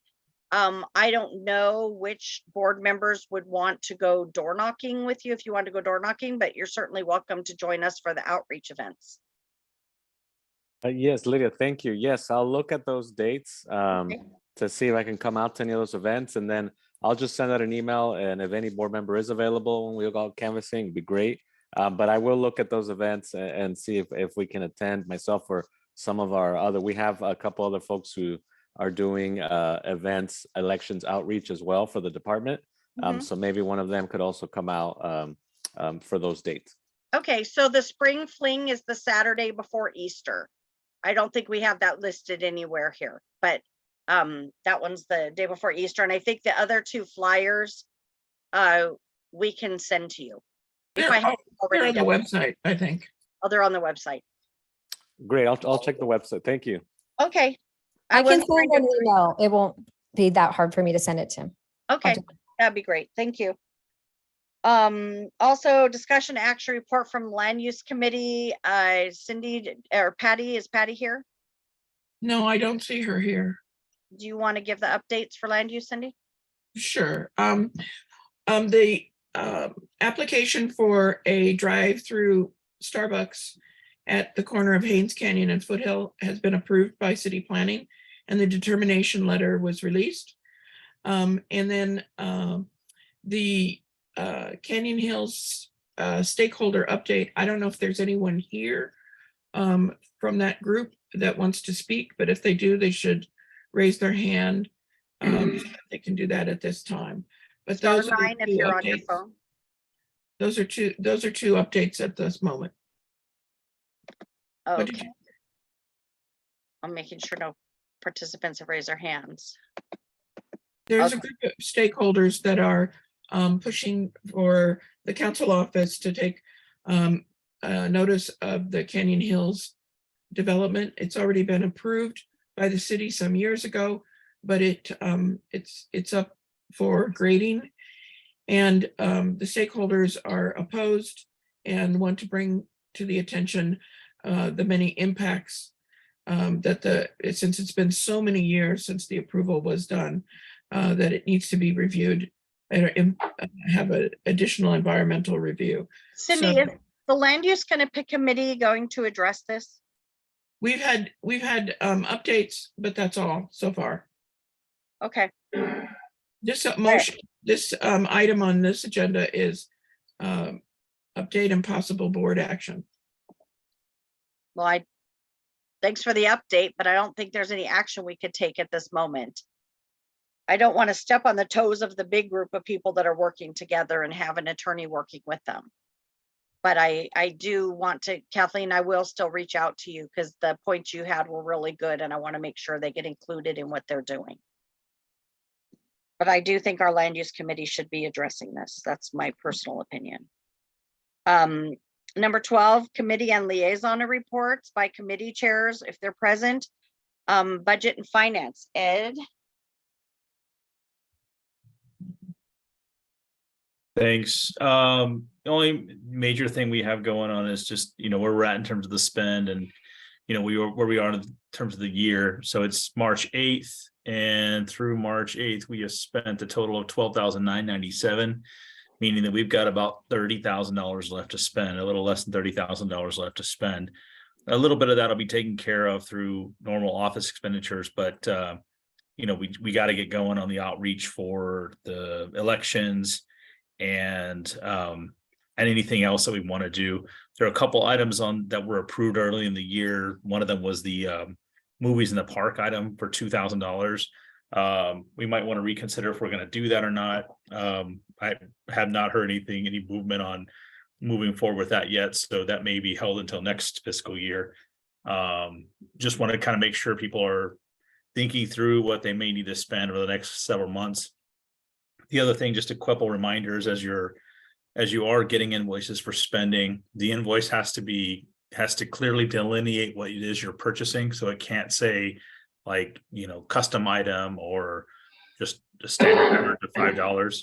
It has to be very clear what it's for. We definitely are running into issues with that.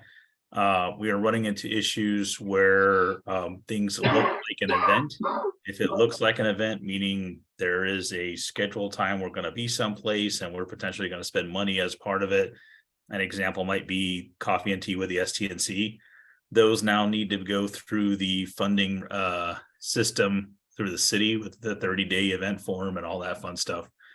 And then when we get to the consent calendar, you'll see some funding be requested here by the board in case your committees need to meet in person. So this is, bearing Senator Portantino or Councilmember Portantino's agenda item not going through. If we end up having to meet in person come April, there'll be some dollars set aside. Just be frugal and be understanding that there's not a lot of money set aside to do that. So if you do have that need, come to me very quickly or come to the committee very quickly. That's it from me. Thank you. And one of, Ed just mentioned about having to have the forms filled out. So we do have, I think, I just want to verify with you, Ed, we do have an event form for the sponsorships we don't have to worry about, correct? Correct. Yeah, we're giving other people money. And those sponsorships need to clearly delineate that it's a sponsorship, meaning they can do whatever they want to do with those dollars. It can't be specific that STNC is providing XYZ item. We're just sponsoring your event. Right. Okay. And we're getting, we are actually. We're getting some sort of outreach as a result of that. Yeah. Okay. So do we have a form already filled out for the spring? The welcome garden? For the or do we welcome have garden? invoice? Yeah, I think for the welcome garden, we have a form filled out. I think we're waiting on an adjusted invoice. Okay, so the event form for that one we have, but do we have an event form for the spring fling? The extravaganza. Yeah, do we have, actually, that one should be an invoice. Do we have an invoice? That one, I have an invoice. Let me go back to my email. I think Cheryl had sent you an email on it. We were looking to get a little bit cleaner invoice that it's just a simple sponsorship. Okay. I'll go back to my emails on that one. Yeah, I think I need to contact Sandy Caps because she was the one who invited us. Unless you could just contact her. Yeah, Or I'll we'll connect with her. relay, email, whatever. Okay, thank you. Just to make sure we're covered, because I don't want anything to wait till the last minute. And this Yeah. is going to be very important to the next board.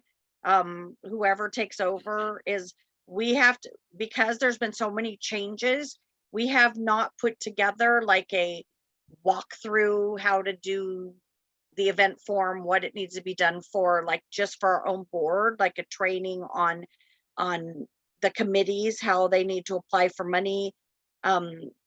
There's so much has changed. So I think that we need to update and create a system so that everybody who's asking for things knows what they have to do to be part of that. Like when they fill out the event form, who sends it in? Is it that the committee sends it in? Does the treasurer send it in? Does, you know what I'm saying? We don't have that written down. And that's a good example. So if you're doing an event form, definitely fill it out. The chairman of the committee should fill it out, but it does need mine or actually currently mine or Carol's signature at the bottom. So don't sign it, just send it over and we'll sign it and send it in. Yeah, but then who does it go to after that? Do you send it in? Does Carol send it in? Yeah, I'll send it whoever? in. Yeah, because there's like 10 different things we got to pull together, send it all together. It's the detailed budget, the BAC form approving the event, the BAC approving the budget if it's separate, the event form, any insurance that might be required, any COVID protocols that have to be done. We have all that. I have all that. Okay. Okay, well, now you guys heard it. But we got to make sure that whoever is on the board next time that we help them out with that, because it's Raul, I hope you're hearing, it's become very cumbersome to be able to do anything. Raul, I'm going to send you an invoice for my time, my friend. That's what that is. Exactly. Because I mean, even just picking up coffee somewhere and taking it to, like we took it to Lowe's so we could meet the public. Now that's a whole event form that has to be filled out. The copy of the health certificate for the place we bought the coffee from. I mean, everything is just really going through hoops and it's getting just overwhelming. I don't know, Carol, if you have what time Shirley came in. I just noticed her on the screen. I do, thank you. Okay, so thank you for that, Ed. Anything else? Not for me. Okay. I have a comment that that's actually on this subject. Okay.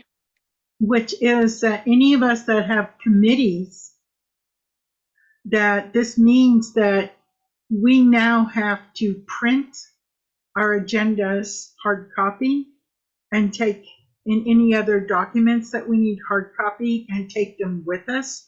So that's going to be an extra expense for any and all committees. So if you're not willing and able to cover it yourself and you're running a committee, I guess we need to start putting in. Yeah, nobody should be doing it themselves. So one of the things we need to do is to check with Sunland Printing to make sure we still have printing available from them that we've pre-approved. And if not, then Ed, that's something we may need to add to the next Budget and Finance Committee agenda, because yes, now if we go back to in person, we have to provide a copy of the minutes from the last meeting.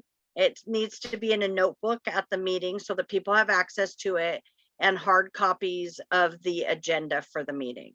Yeah, So, and we do have approved funding set aside for printing. I'll get you that amount. I think it's Yeah. $1,000, but okay, I wasn't sure how much we'd used, but yeah, we need to make sure that people can go get that printing done, because nobody should have to pay for that or use up their own ink, because unfortunately the city won't let us reimburse you for it. Yeah. Okay, so land use we already did. Stat committee, Pat's not here. Lenny, did you want to give an update on stat? Or John? I don't remember. Not much has transpired in the tree rescue efforts due to the inclement weather. Okay, thank you. Start committee. I don't see anybody. Community Improvement Committee, Government Affairs, Lala. No additional update at this time, except that anybody who wants to come and who wants to help work on CISs, you're welcome to do so. There we go. It'll be Thursday next week, whichever date that is. In 10 a.m. is our next meeting. Next week or next month? No, we had one this month, but it was a replacement for the one that got missed earlier when I was unavailable to hold the meeting. So we need to have one that's before the next exec meeting. We should be ahead of the exec meeting, not behind it. Okay. Okay. And then outreach committee, can somebody give updates and also on the election information?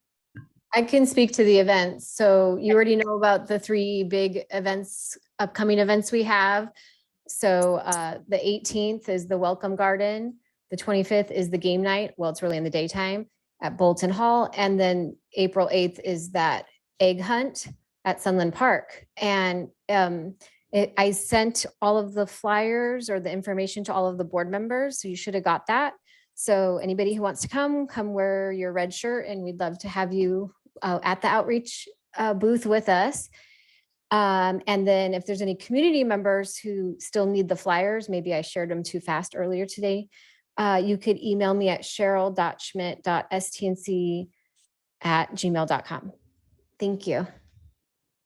Thank you. And the banners? Carol, do you want to give that update?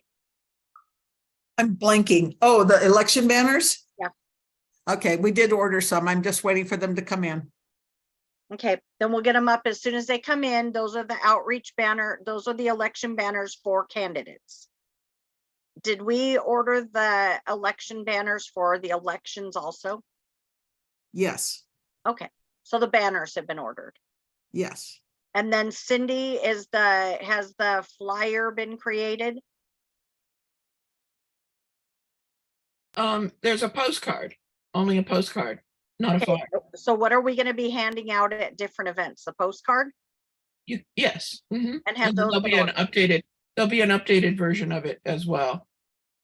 Okay, and the posters or flyers so we can hang them in local businesses?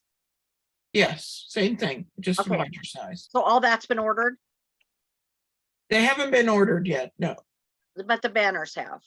Yes. Okay, can we try to get those outreach things done soon? We have all these events coming up. We have to have something to hand out. Yes. Okay, thank you. I forgot to mention one other thing. So yeah, I have those cards that Cindy made. So because candidate filing is only until the 20th, so I'll only be able to hand them out at the event on the 18th, right? And then the other events, then we could give out information about how people can order a ballot.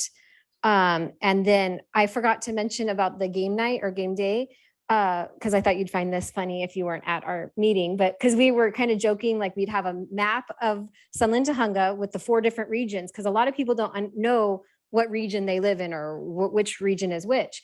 So we kind of were joking, oh, we could do like throw darts, right? But we're like, that might not be the safest thing to do. So we came up with an alternative, which is pin the tail on the donkey. So we'll just have, I don't know, something to attach. So it'll be the same idea, but you're trying to figure out where your region is. So we're going to have a lot of fun. So please come. That sounds Can I great. ask you a question, please? I can't raise my hand. Go ahead, Nina. I would like to know if we are going to do any advertising on like Nextdoor or Facebook for our election dates. So the outreach committee is handling that, but we do have the Canva from the last election. So really we need to just go in and change the dates. And yeah, they can start posting. I mean, all this stuff can start going out. We need to start getting it out. We need to get the election date out. I think that's extremely important. The election date isn't until June. It's the Right. candidates we have to focus on right now. Once a candidate has closed, once a candidate filing has closed, then we can start putting out for the election. We can't put the election stuff out before because it'll get confusing. But that will be March 20th, right? that, yeah, after March 20th. Right, so after that, we can do that. Yeah. And Nina, I have been sharing on the local Facebook pages information about how to become a candidate. If it's like a video from the actual department, I've shared that and some other flyers that we got. But I'll keep sharing since there's still. Okay. Yeah, and I've been sharing stuff too, stuff I get from the Department of Citywide Outreach, I've been sharing those too. Now, the problem with Facebook is they have an AQL that they use, so everybody doesn't get to see it at the same time. So it just has to be kept reappearing so more people will see it. That's why we've been posting them on the local blogs too. Yeah. Because those are fixed and they all have large followings.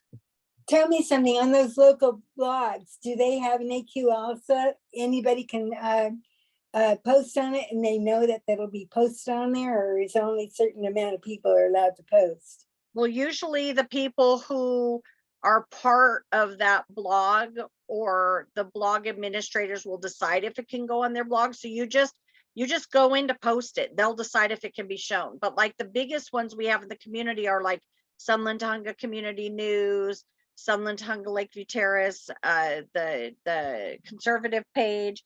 The Independent? Yeah, those don't have algorithms. Those are posted in order. So anybody who goes to that site and starts scrolling would see it.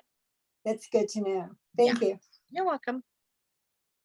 Any other questions or comments on these items? Any raised hand, anybody from the audience who has any comments on the things we've just been talking about? Want to make sure we catch everybody in case we miss something. Okay, John Von Gunton, go ahead. Thank you. This is a little off topic because it's not exactly with regards to these items. Shall I mention it now or save it for public comments? What's the topic? The topic is International Women's Day. Oh. Let's wait a little bit. Done. Thank you. We're getting there. Okay, so outreach, youth and adult education. Lala, any updates? No particular updates at this time because we were not able to have a meeting last month. We are going to have a meeting. Hang on, let me just see. It's going to be on the 23rd at 7 p.m. The 23rd is also the day that we'll have the SIGA meeting. So 23rd at 7 p.m. I'm going to have an education meeting and we'll give you more news after that. Okay, thank you.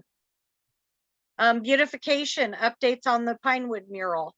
We did see some pictures earlier. Yes, it's going gangbusters. They're working really hard. They're going to have to finish, how to put it, they're going to have to end the mural several feet shorter than what they originally anticipated because of continued water damage to a big, see if you look, just leave this picture here. So if you look and you'll see those far characters, the mural's going to end right about there instead of going all the way to the end of the wall because of the water damage. So Marjorie's been out there. You can see her painting away. Curtis Nordhagen's been out there helping.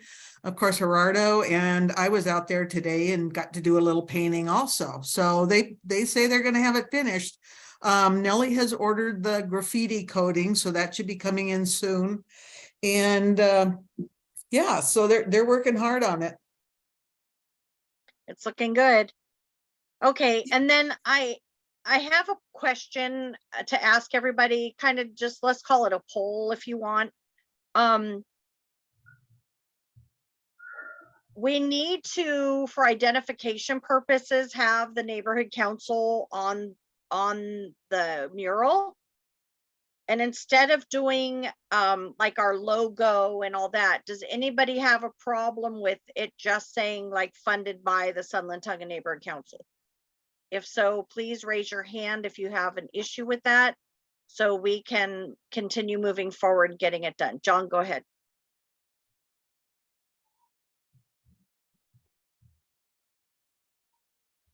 John, go ahead. Oh, your hand went down. KT, go ahead.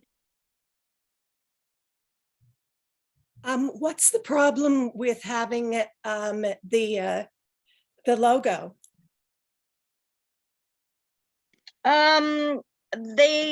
So the people that are painting the mural feel, because it's all being painted, that they would have to paint the whole red bar with the little wording in it and the city seal and all that.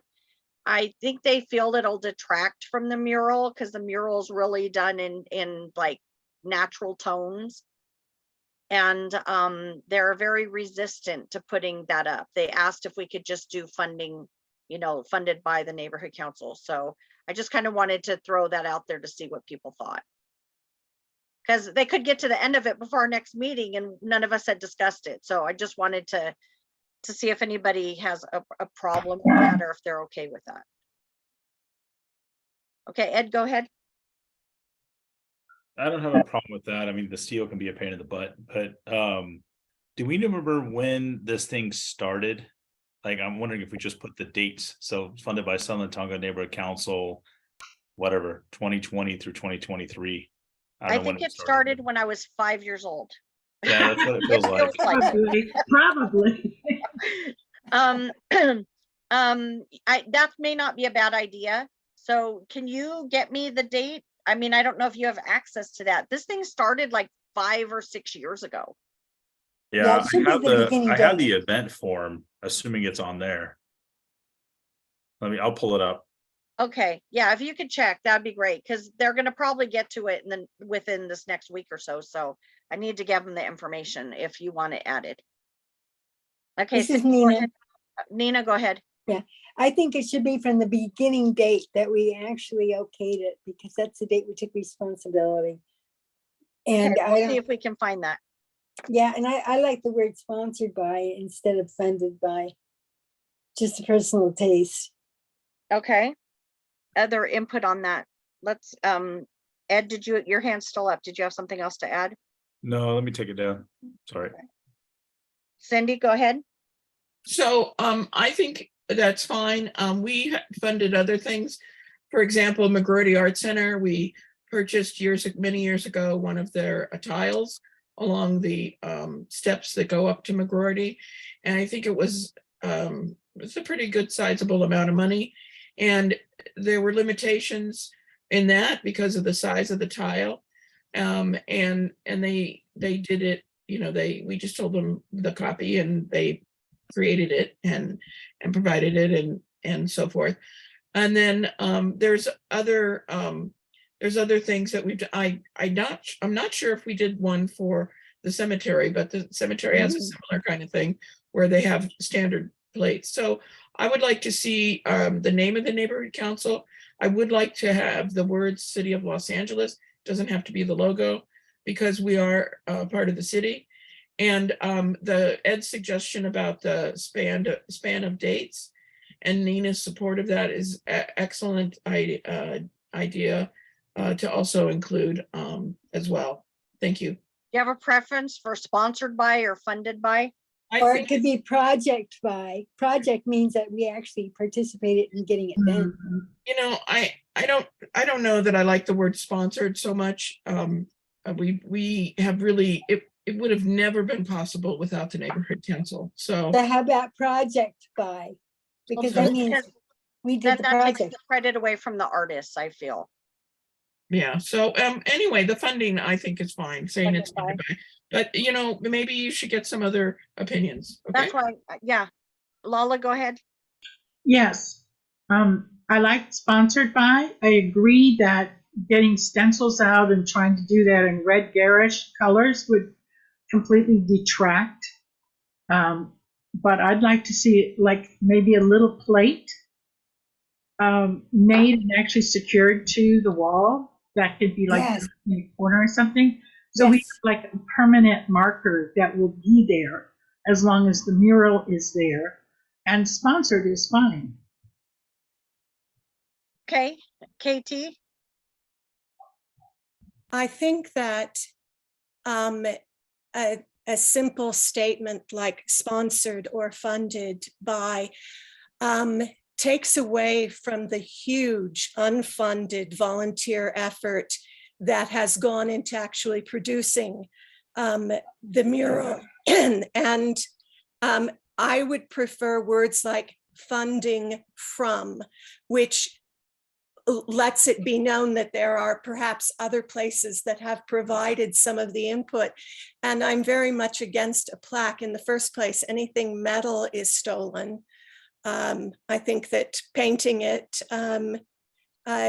keeps the idea that you were saying, Lydia, that it keeps the earth tones and keeps it from being garish. I think a metal plaque would stand out too much, and it would also get stolen. Okay, I'm also gonna Can check. I add something? Wait, I'm also gonna check with the city clerk's office too. But I just wanted to check. Well, thank you for your input. We'll see what they end up saying. John Von Gunton, go ahead. I do. Thank you. I just wanted to put in a vote for the term funding by or funded by. I think in this, first of all, sponsored does not really say very much. It does not specify the money. That's what we're talking about here. Also, in a multilingual society like we have here, I think a lot more people will understand funded by or funding from than will understand this vague word sponsored. That's all. That was my point. Thank you. Can I say something? Yeah, go ahead, Nina. Nina, if the STNC did not fund it, there'd be no project. There wouldn't be any volunteers doing the painting on there. So I think the money is extremely important because we did pay for all the materials and et cetera, did all the paperwork. So I think that the STNC should get the credit. And the people that did the painting, they're just volunteers like the rest of the board. We're all volunteers and we all put in a lot of time, but we do that because that's what we do. We're volunteers. But like I said, there would be no mural if we didn't give them the money to do it with. And that's city money, that's taxpayer dollars. I do understand they're gonna list the artists. Okay. And in looking at it on paper, I think that funded by sounds better than funding. And the reason why is because funding is present tense and funded is past tense. And once it's That's right. completed, it'll be past tense. So Lenny, go ahead. Yeah, I think I'm siding with KT and the artists on this one. I think it's a distraction from the artwork. I like the idea of the artists' names on there, but throwing in funding, funded by, sponsored by, and then having a city logo or neighborhood council, I think is a total distraction, and I'm not going for that. Okay, well, because we have to put, when the neighbor council funds something, we need to put it out there that we funded it. That's the whole point of outreaching, is to show what we're supporting in the community. So, but I appreciate your input. Ed, go ahead. Make it small. So I would look to my friends at PBS. At the end of their TV shows, they say majority funding provided by, or majority funded by. So I would go with that, because there is value in, you know, the labor of the artists. So we funded the majority of it. They funded, you know, the labor of it. And then in terms of the event timing, so the original BAC was approved on 11/9/2020, but the event form is May of 21. So it doesn't seem like the work got started till middle of May. Does that sound right to you guys? May of 21? Yeah. Well, yeah, because the Gerardo had an accident too. So he was out of commission for a while. And then of course the pandemic shut down. But I think it actually goes back further because I remember Do you have the receipt for principal the of the school wall? coming to budget and finance back Yes, then the date for in repairs May- of the wall. It was The date in May is when they actually started, because before that, there were no artists to help him. So I helped him get artists. And before that, there was a bunch of things that stopped it, including 2 years worth of Gerardo not being able to because of his accident. So we have at least 3 or 4 years there up to present. But that May date is when we got the first artists. Yeah, I know, but what about the And repairs to the that's when wall? it got approved. Like that's the date that's on the form from the city that it was actually approved, was May of 21. Like I say, we approved the funding. It looks like we approved the funding, maybe did something beforehand. in November of 20 for 3,000, and then we asked for additional funding in January of 21 for some insurance. So Right. nothing could have commenced until those two things occurred. And then we And- got the event signed in May. So And I'd can- say it's May of 21 till now. Ed, I think it's earlier. Can you check for the wall? We paid $5,000 to repair the wall before we put the money out to start painting. Yeah, we paid an NPG to the school in the amount of $5,000. And we also, just so everyone knows, Wow. we paid Gerardo as well at the very beginning of this. So this has been going on for a long time, and there's a lot of expenses that Okay. we added up. I don't think I have anything before this event Yeah, form. you- We might, could ask I'd have to Sandy, go back Ed. and ask. Yeah. Could if you ask she's got Sandy? It may Yeah, even be I'll ask before her. Sandy, seriously. I mean, Yeah. I'd like to finish my comment. Yeah, just 1 second. So Ed, yeah, if we could check on that, because like you said, if we're gonna put the date span, we want to start from when it was like, okay, this is what we're doing, and it covers all of it. I Yeah. think it goes back further. Okay, Okay. Carol, go ahead. No, I would support funded by, because the STNC does need to get the acknowledgement.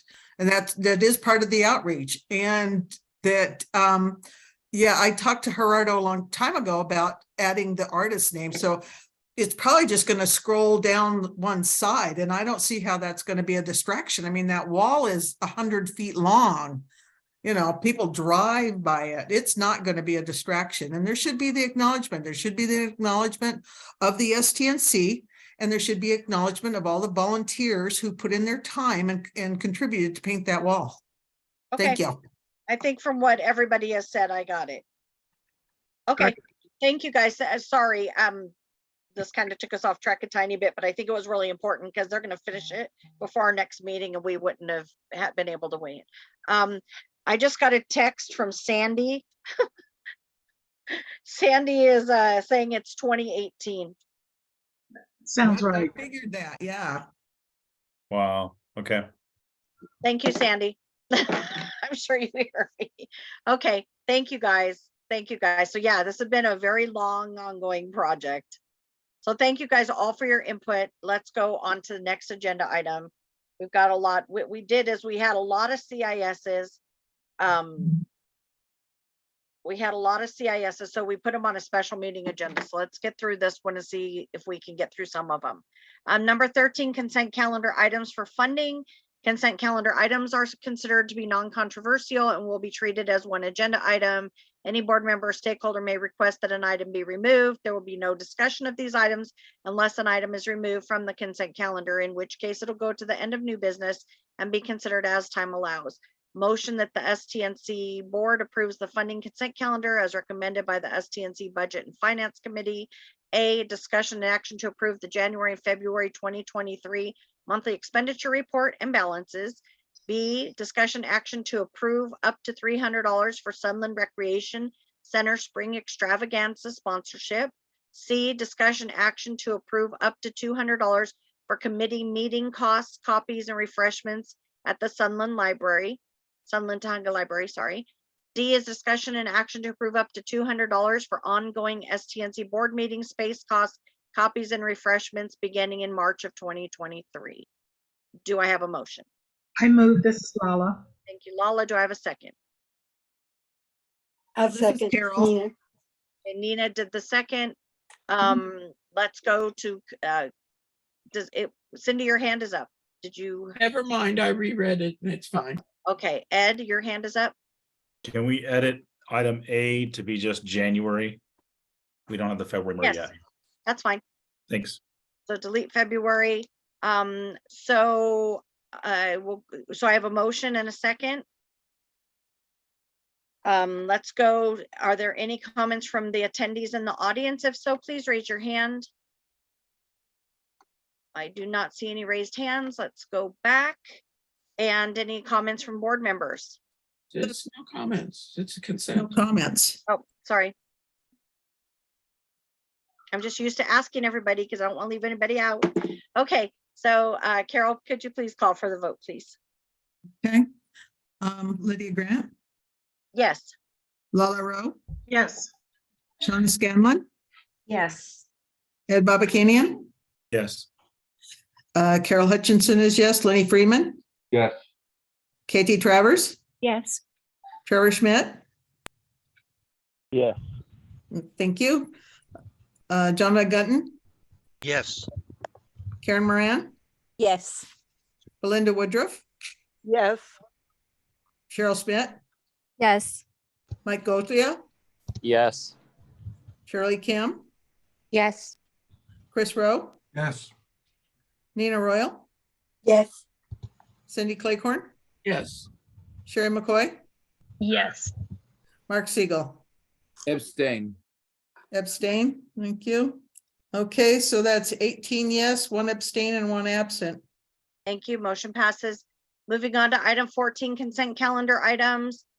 I'll move. I Okay, second, this is Lala. okay, Who was Item that that moved? Cindy. Cindy moved it. Cindy? Paula seconded it. So 15 is discussion, Approve the possible minutes. actions. What, Cindy? To approve the minutes. Okay, motion to approve the minutes. We got a first and a second. Hello? Lydia? Yeah. Can you hear me? No, I'm sorry. You seemed to drop off there for a minute. Go ahead and call for the vote, Carol. Okay, Lydia Grant, Yes. Lotta Rowe, Yes. Shauna Scanlon, Yes. Ed Babakanian, Yes. Carol Hutchinson is yes, Lenny Freeman, Yes. Katie Travers, Yes. Trevor Schmidt, Yes. John Van Gunton, Yes. Karen Moran, Yes. Belinda Woodruff, Yes. Cheryl Schmidt, Yes. Mike Gosia, Yes. Shirley Kim, Yes. Chris Rowe, Yes. Nina Royal, Yes. Cindy Claycorn, Yes. Sherry McCoy, Yes. Mark Siegel. Yes. Okay, thank you. 19 yes and 1 absent. Thank you. Motion passes. Number 15, Cindy or Carol, do either of you, Cindy, go ahead. I'd like to request we remove item A, B, and unless, is Ricardo still here? Ricardo, is he here from CD7? I was gonna ask for an update on item E, but if he's not, I'd like to remove A, B, and E. So That's my request. those aren't consent calendar items. No, I know, but you don't have, you can agree or disagree with me. I'm just asking. Okay. Let's go ahead and go through the items. So Cindy, do you have the letter for the removal of Raquel Beltran? Or Carol? I do not. I sent the letter a while back. It was the letter to both of you. It was the letter from Coastal San Pedro. Oh, that one. Cindy, maybe you could bring it up because I've got my screen full. Yeah, I can try. I'm sorry. It's just that since she's no longer, I thought it was mute. Yes, no, what, okay, so I'll bring this up and the board can decide. So what has happened is there was a letter written that broke out all the issues, some of the issues, and what had happened to Hollywood Studios. It was written by Coastal San Pedro Neighborhood Council for the removal of Miss Beltran. Then all the neighbor councils were putting it on their agendas. We had it on here to put on our agenda. And then Mayor Bass removed her. But what the neighborhood councils at the Link meeting were asking for is for the boards to go ahead and approve those letters, but change the heading of the letter to basically say, our board supported this letter to remove Miss Beltran, and we want to thank Mayor Bass for taking action and removing her.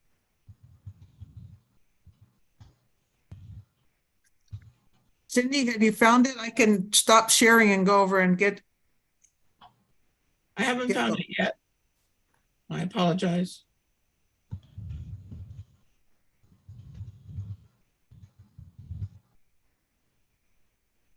I can read it. I brought it up on my phone. Yeah, I'm not finding it as quickly as you might be. Okay. I'm sorry. Well, let's go ahead and get a motion in a second so we can read the letter and open a discussion. I move. This is Lala. Lala moved it. Do I have a second? I'll second it. Shoshana. Shauna seconded it. Okay.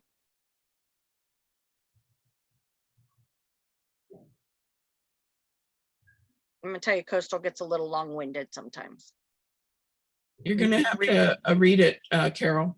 I can read it. Okay. Original motion was a motion expressing concern at the actions by the Department of Neighborhood Empowerment in placing Hollywood Studios Neighborhood Council in exhaustive efforts.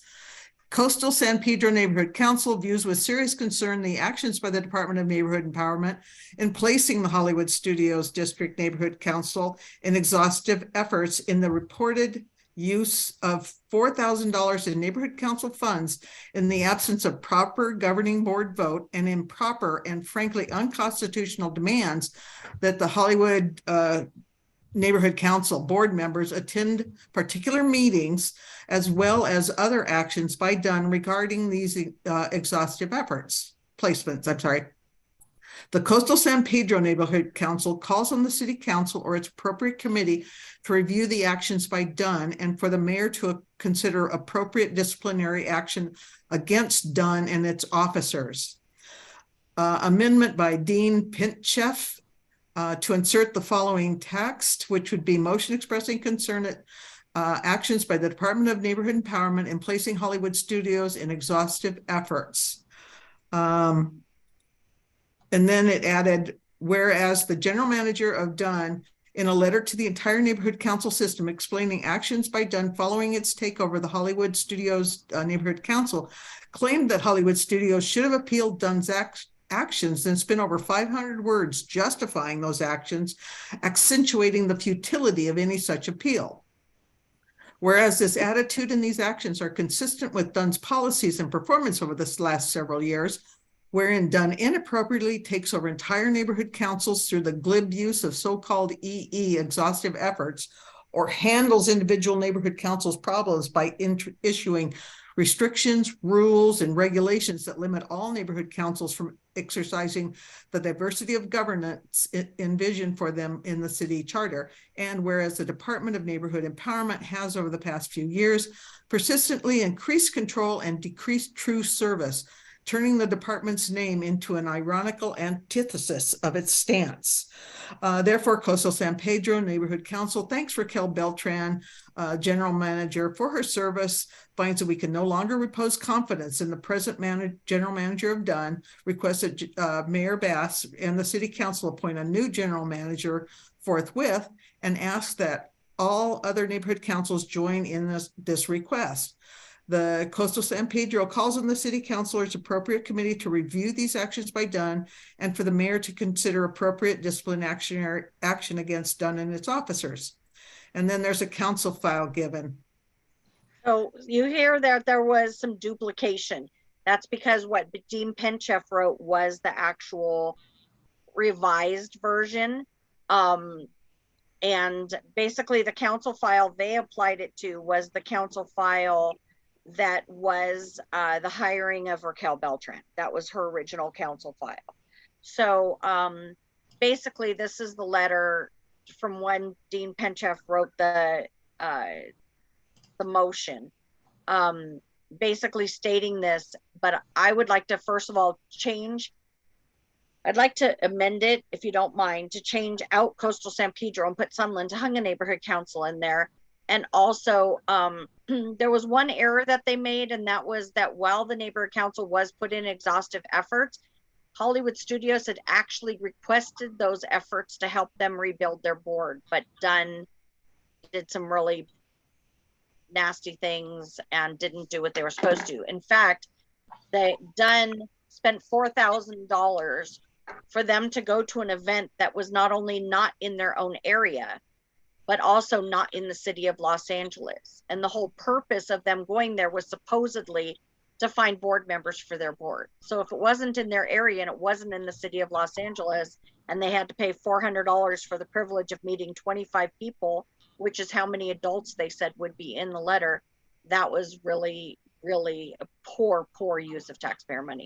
So that's what that's all about. So I have a motion and a second.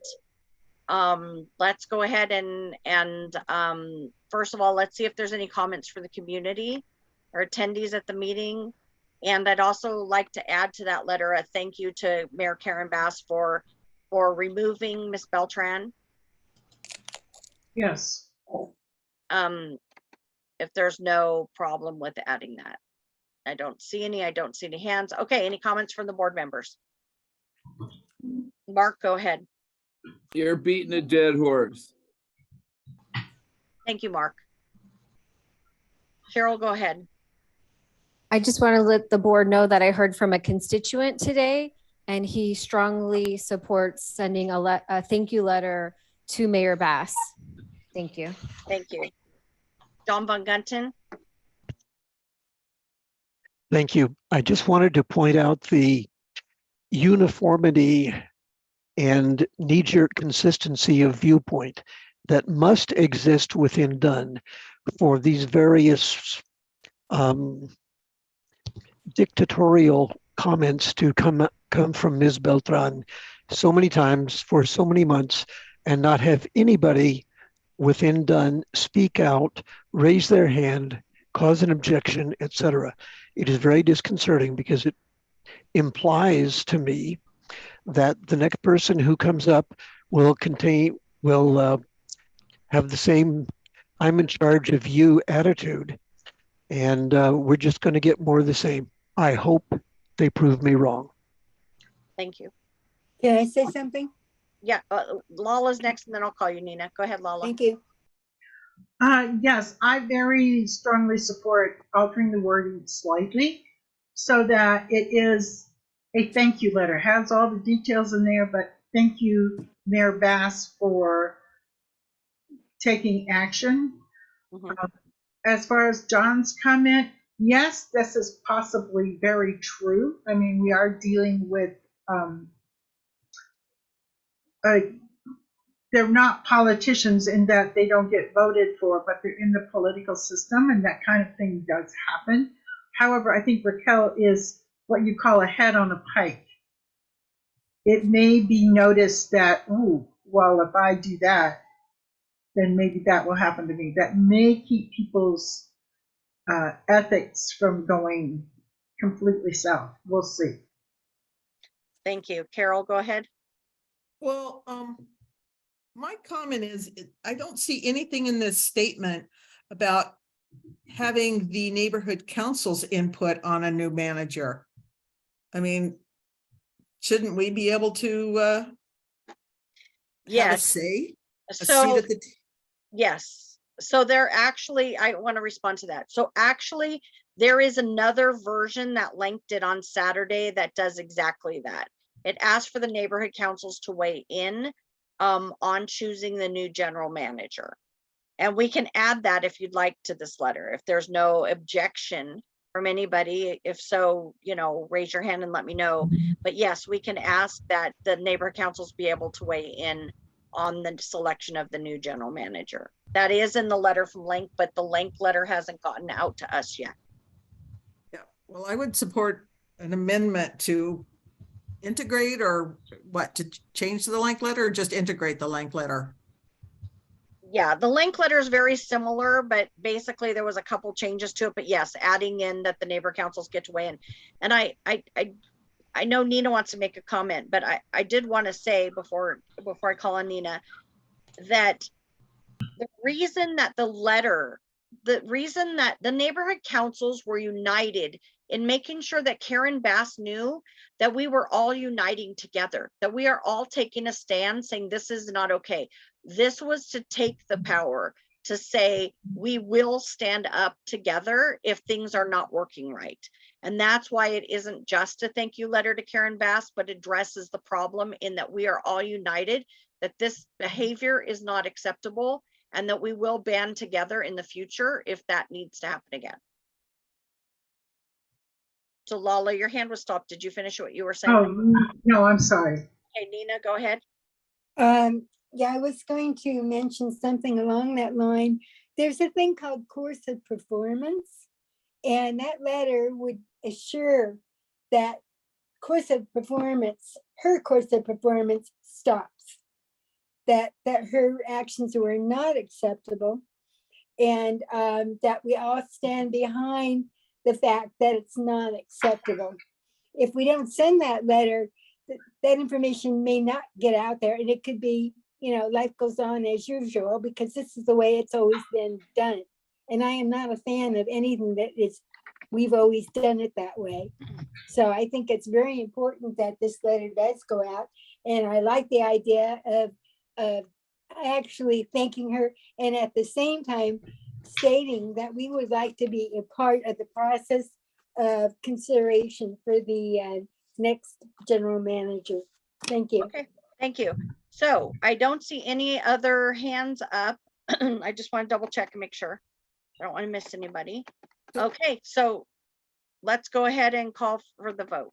So I'm just for clarification purposes, we're voting for 15A, which is the response letter, and 15B. This is the same vote? No, 15B is something separate. It's Okay. basically the same thing.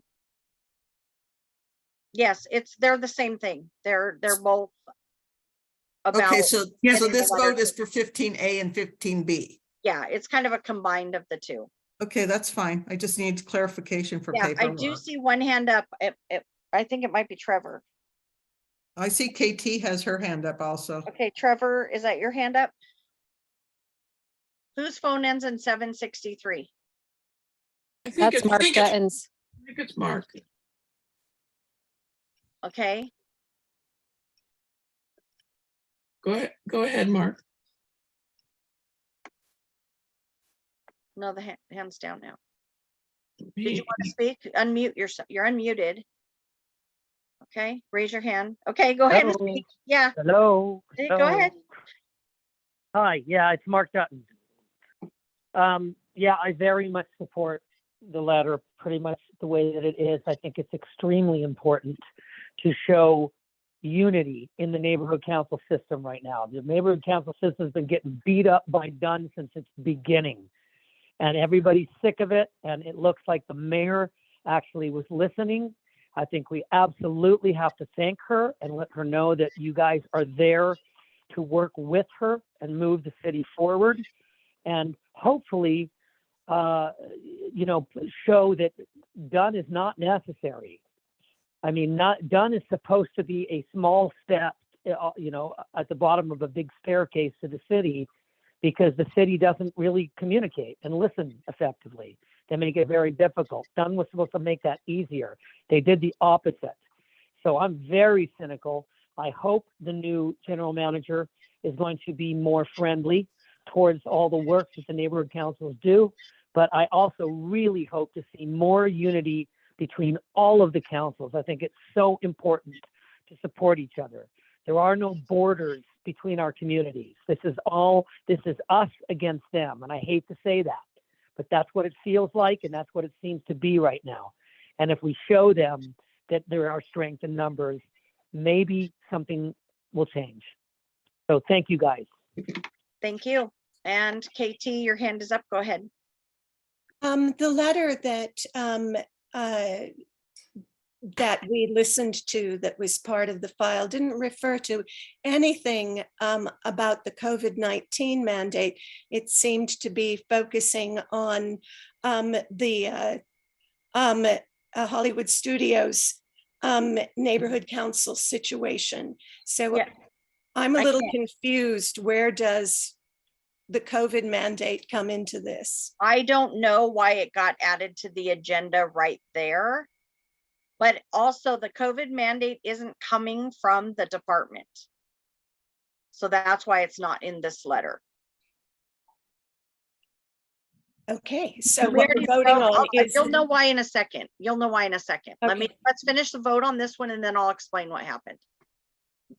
Carol, this is specifically for the actions that we know Dunn has taken. I wanted to make it a personal letter of all the things we've had to go through, but I think it was easier since Karen Bass has already removed her to just accept the letter that the other neighbor councils are voting on, so we could show unity with them and go ahead and if you choose to vote on this issue. Carol, can you call for the vote?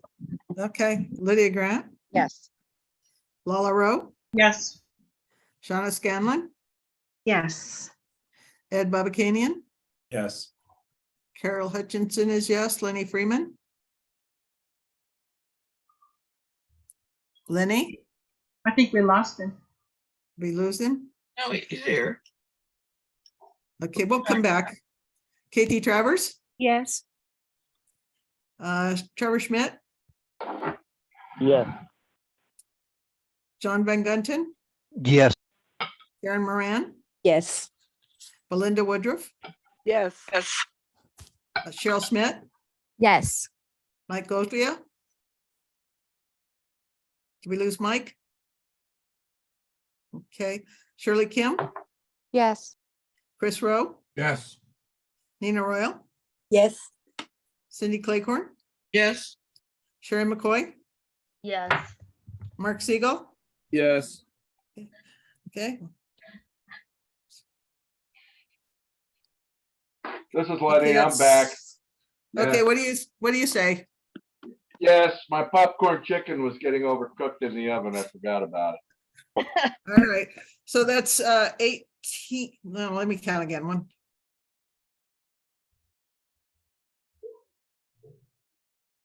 Yeah, so 18 yes and 2 absent. All right, Okay, motion passes. Okay, so I want to go back to what KT said.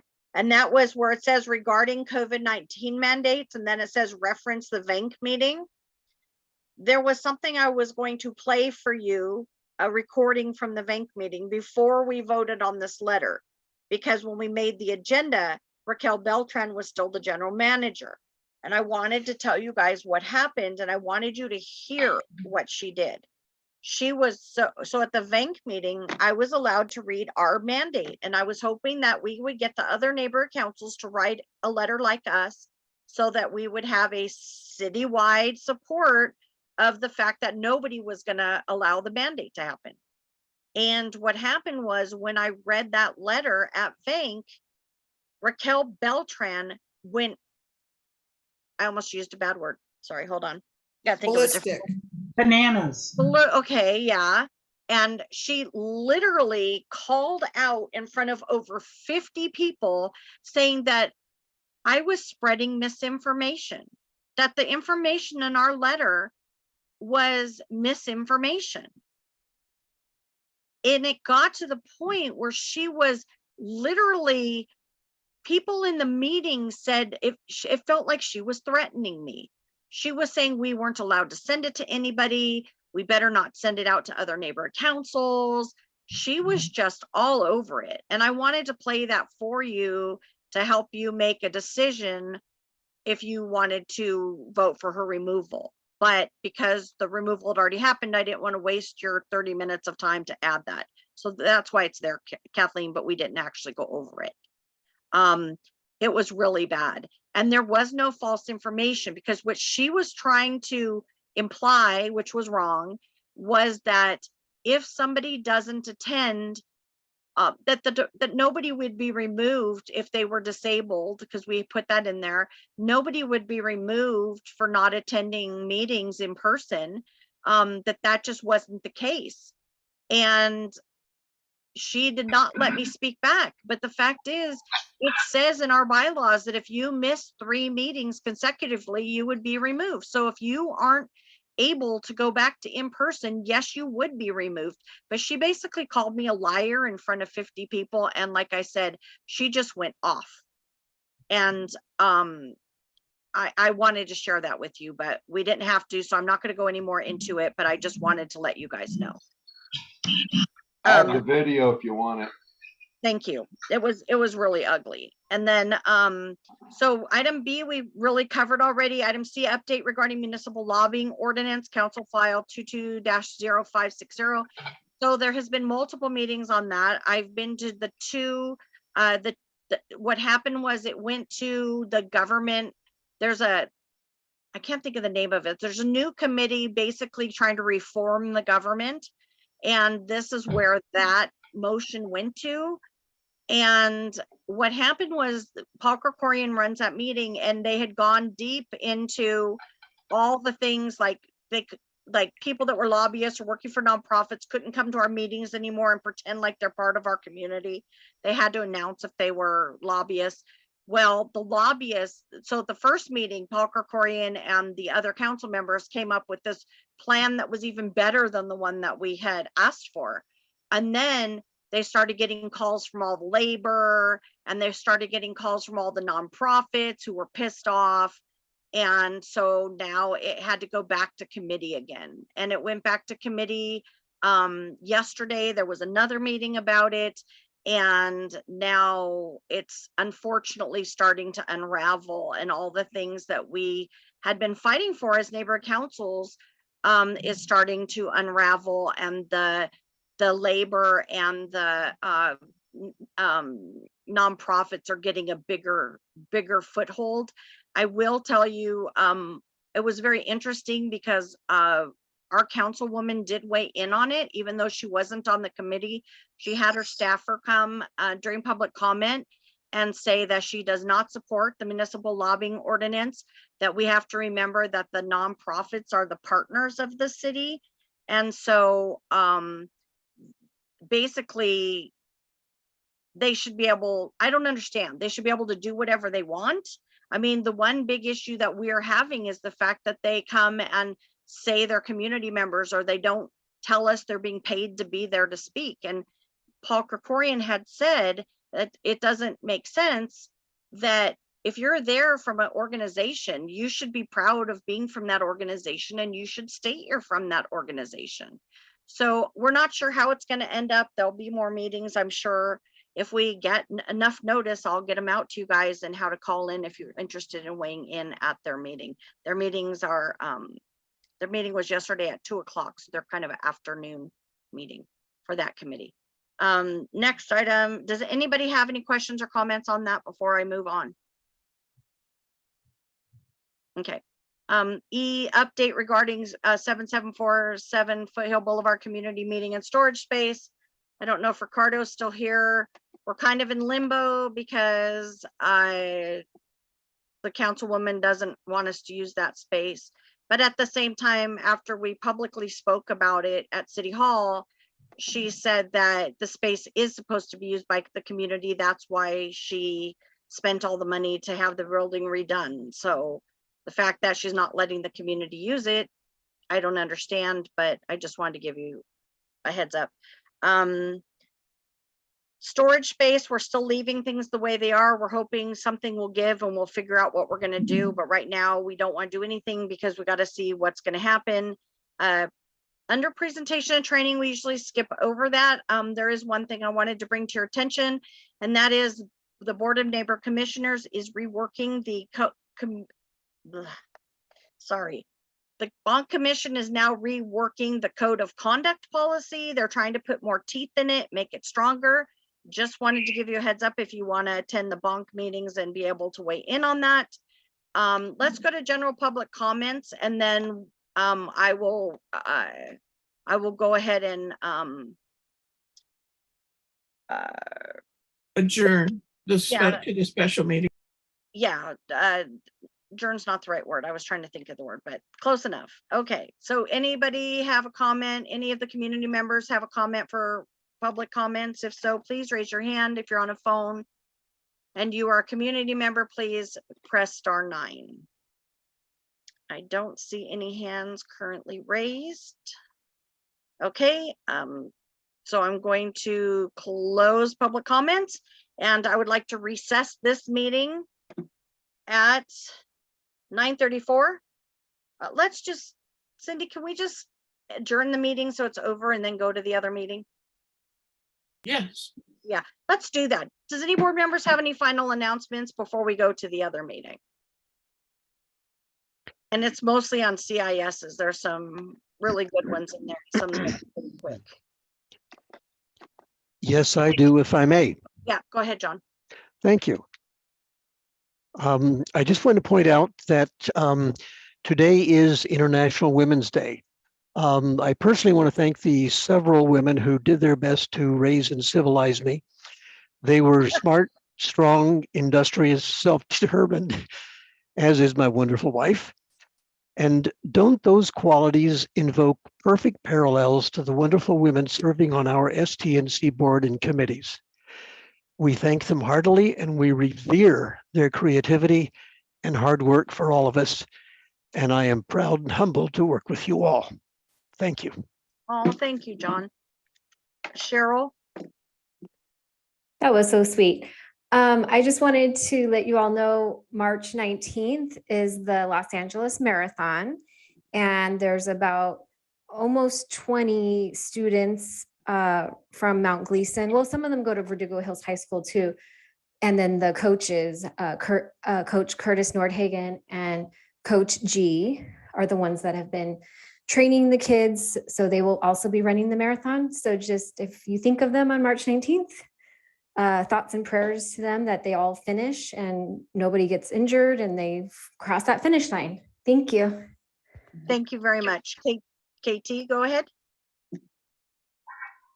I just wanted to announce, not as a board member, but as a member of a community organization, that ST Forward is in the process of adopting the foothill median at the entrance to Tujunga, the east entrance to Tujunga.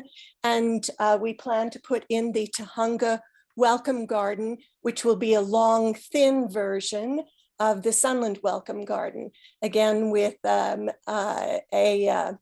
welcome sign and native plants from the area. And so we're going to be starting on the process of tearing out the ivy and putting in other plants very, very soon. And I just wanted to make you all aware of that. Thank you. Thank you very much. Okay, so let's adjourn this meeting and everybody please stay. Please adjourn this meeting at 9:37. And then Carol, can you put up the agenda for the other meeting? Yes, just give me a moment. Sure. I want to thank Carol for working hard. On Yes, all that thank you, material. And I love Cheryl having those flyers like ready to pop up. Like it Yeah, looks no, so it really professional. Thank you, Cheryl. You're welcome. You guys are all great, but I just wanted to point that out. This is not easy. Okay. So the first one, Carol, you need to scroll up a little more. So this is a special board meeting on Wednesday, March 8th. The time is 9:38. And this is the special board meeting. Welcome, calling the meeting to order at, looking at my clock, 9:38. And Carol, would you like to call the roll? Sure. Okay. Lydia Grant, Yes. Lala Rowe, Yes. Shauna Scanlon, Yes. Ed Babatini, Here. Carol Hutchinson is here, Lenny Freeman, Still here. Bill here. Okay, KT Travers, Here. Trevor Schmidt, Here. thank you. Claire Gordon, absent. John Van Gunten, So far, so good. okay. Karen Moran, Here. Belinda Woodruff, Here. Cheryl Smith, Here. Mike Goldfield, absent. Shirley Kim. Okay, Chris Rowe, Present. Nina Royal, Yes. Cindy Claycorn, Present. Sherry McCoy, Present. and Mark Siegel.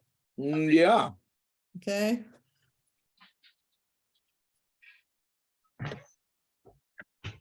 Okay, 17, you have quorum. Okay, great. Thank you. So let us whip through these. There, I think. I'll move item number 3. Okay, so number 3, Cindy's moving. Do I have a second? I usually read them first. Carol seconds. Okay. So discussion possible action to submit a community impact statement on any of the following. A, discussion possible action to submit a community impact statement to council file 23-0002, support or non-support. This is a support for Senate Bill 691 Portantino. Specifically, SB 691 would require the state to develop an approved list of culturally, linguistically, and developmentally appropriate screening tools to be used by schools to screen for risk of dyslexia. Require all schools to screen students for risk of dyslexia in kindergarten, first and second grades. Require results to be made available to teachers and parents in a timely fashion in order to better understand students' challenges and adapt accordingly. Require schools to provide evidence-based literacy instruction, progress monitoring, and early intervention in the regular general education classroom to every child identified at risk of dyslexia. Require schools to consider factors such as English language status, home language, and language of instruction when administering the screening. Allows parents to opt out. The STNC recommends the City Council include in its 2023 state legislative program support for Senate Bill 691, Portantino. We have a first and second. Are there any comments from community members? If so, please raise your hand. If you're on the phone, please press *9. I do not see any hands. So we'll go back to the board members. Any comments from board members? Raise your hand. Go ahead, Mark. My younger son had dyslexia, still has it. But when I went to a parent teacher night one day when they're showing us, or actually it was during the daytime, and the parent and the teacher was showing my kid, showing all the parents how the kids could read. My son wasn't looking at the book when he was reading his part of the book. And I noticed something wasn't quite right. He had it memorized, but he wasn't reading. And so when it was over, I approached the teacher and asked her, I said, you know, he's not reading, he's got it memorized. And she said, no, that's crazy. Anyhow, they tested him. Sure enough, he did have dyslexia. Thank goodness the Moore Park School District set up an IEP for him specifically. And he still has dyslexia, but now he knows how to work with it. He has a major degree out of college and 2 minors. And so he was able to overcome it. And it was all because it was found what was wrong. So this is a really, really important piece of legislation. And I can't say strongly enough what a great thing it is. Thank you. Thank you. Lala, go ahead. Yeah, I really think that this is an important thing to actually find kids with this specific learning disability. I have a little bit of recalcitrance in voting on it, in that it's possible for someone at some point to take this and put these kids under a mental illness. It's not a mental illness, it's a physical thing. And yes, they should be screened, they should be helped, but I'm just cautious about, okay, we don't want these kids then being called mentally ill and all the various things that come along with that. Okay, thank you. John Von Gutten. Thank you. These precautions that you mentioned are already in process to treat dyslexia, which is clearly some kind of an odd wiring in the brain itself. It is being treated with a drug called atomoxetine, which is used, which is an ADHD drug, and you can look it up.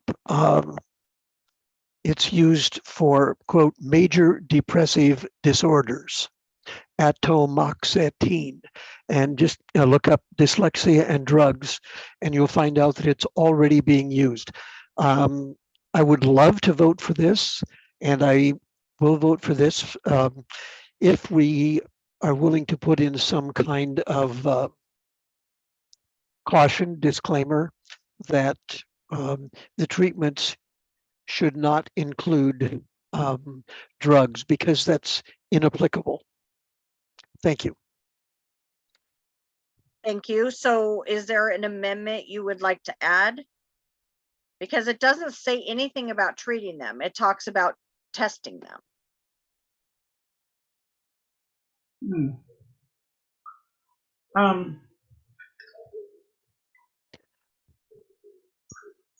Perhaps we could put something,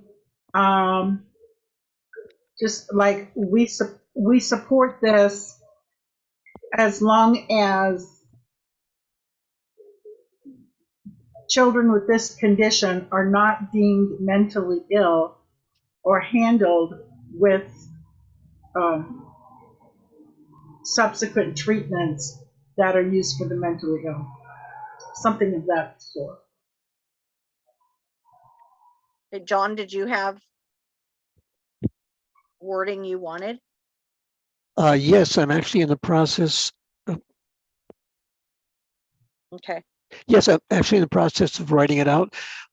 We caution against the categorizing of dyslexic children as mentally ill and against their being treated with psychoactive drugs.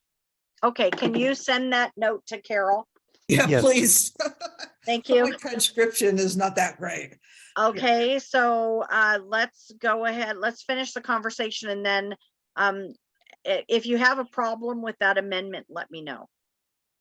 So we'll accept it as amended unless you speak out that you don't want that amendment. Go ahead, Mark. Mark, your hand has already been up. Oh, sorry, I meant to take it down. However, I would like to say that the fact that we're even bringing up the words that it might be mental illness is very disturbing, that we would even get those words involved in this. But it is true that it should not be involved. They're even saying now they believe that it's being caused because kids don't crawl, so they don't get the left to right motion and assignment thing in their brain. And my son only crawled for about a week before he started walking. So in our case, that it seems to be true. So maybe we should also promote crawling. And I know that sounds dumb, but I don't know if we should do it in this letter, but it's true though. Anyhow. Okay, I think when they're in kindergarten, they're past the crawling stage. So. Yes. Okay, KT, go ahead, please. I think that the bill is very clearly for purposes of identifying only. And I can't imagine that the state would use a bill to try to co-opt the right of parents to treat their children. It's about testing, and it's about the importance of testing when children are very young, when it's possible to do something about it. And I used to be in school administration, and it was never ever suggested that it was anything other than a learning disability. Mental illness was never used to characterize the learning disability of dyslexia.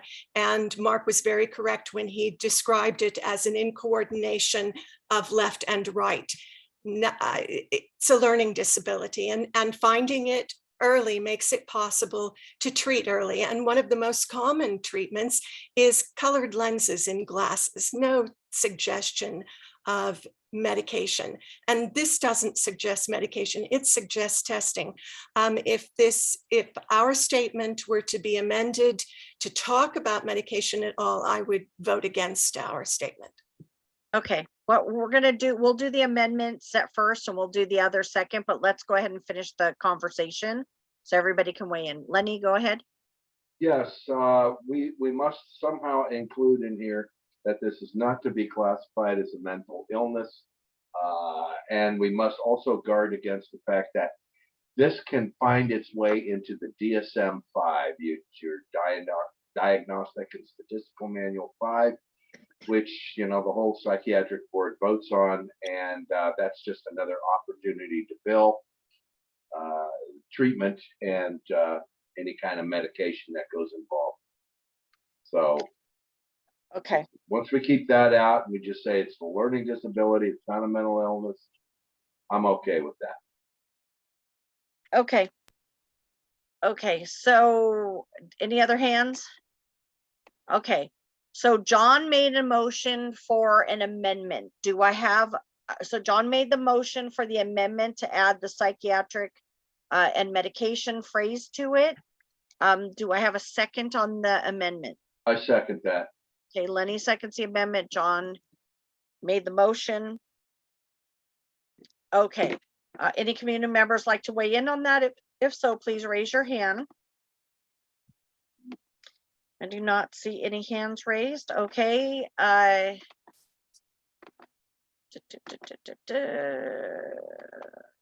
okay, hand up. John Von Gunton, your hand is up again. Yes, thank you. I only wanted to say that there is no conflict between our saying, hey, don't push these kids into that pothole on the left, and the existing wording. They go together very nicely, like hand in glove. We're just saying, hey, there's a pothole here based on what Big Pharma likes to do and the psychiatric industry likes to do. So let's just avoid that. And that in no way dilutes the very positive intent of this bill as originally written. Okay, thank you. Okay, any other comments before we vote on the amendment? I do not see any. Okay, Carol, could you call for the vote on the amendment? Okay, Lydia Grant, Yes. Lola Rowe, Yes. Shauna Scanlon, Yes. Ed Babakanian, Yes. Carol Hutchinson is yes, Lenny Freeman, Yes. KT Travers, No. Trevor Schmidt. Did we He might lose have fallen Trevor? asleep. Oh, okay. Okay, and Claire John Gutton, Yes. okay, Karen Moran, Yes. Belinda Woodruff, Yes. Belinda, I can see her, okay, Yes. Yes. there you go, Cheryl Smith, Yes. Mike Gozia. We lost him, okay, Shirley Kim. Okay, Chris Rowe, Yes. okay, Nina Royal, Yes. Cindy Claycorn, Yes. Sherry McCoy, Yes. Mark Siegel. Abstain. Abstain, all righty. This is Trevor. No. And Trevor's a no, all right, thank you.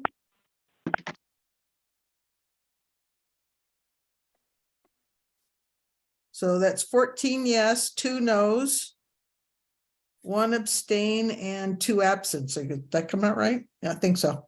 Okay, thank you. Now we have to vote on the amendment as amended. The amendment as amended, Sorry, the motion as amended. what? Back to the original motion Okay, with the amendments that we just added. with the amendment we just added. All right, so Lydia Grant, Oh, John has his hand up. John, did you oh, So have another comment? I just John, failed to take that down. Okay. Okay. Okay, yes. Lala Rowe, Yes. Shauna Scanlon, Yes. Ed Babakanian, Yes. Carol Hutchinson is yes, Lenny Freeman, Yes. KT Travers, Abstain. okay, Trevor Schmidt, No. John. Did I hear a yes? John is here. But I didn't hear Trevor's vote, so I didn't know it was my turn. I vote yes. Okay, it's your turn. You're what? Me, John, I vote yes. Okay, thank you. Karen Moran, Yes. Belinda Woodruff, Yes. Cheryl Smith. I heard Trevor say no, and my vote is yes. Okay, no, and okay, Mike's gone, right? No Mike, no Shirley? Mike's gone. Shirley's gone. Okay, Chris Rowe, Yes. Nina Royal, Yes. Cindy Claycorn, Yes. Sherry McCoy, Yes. Mark Siegel. Yes. Okay.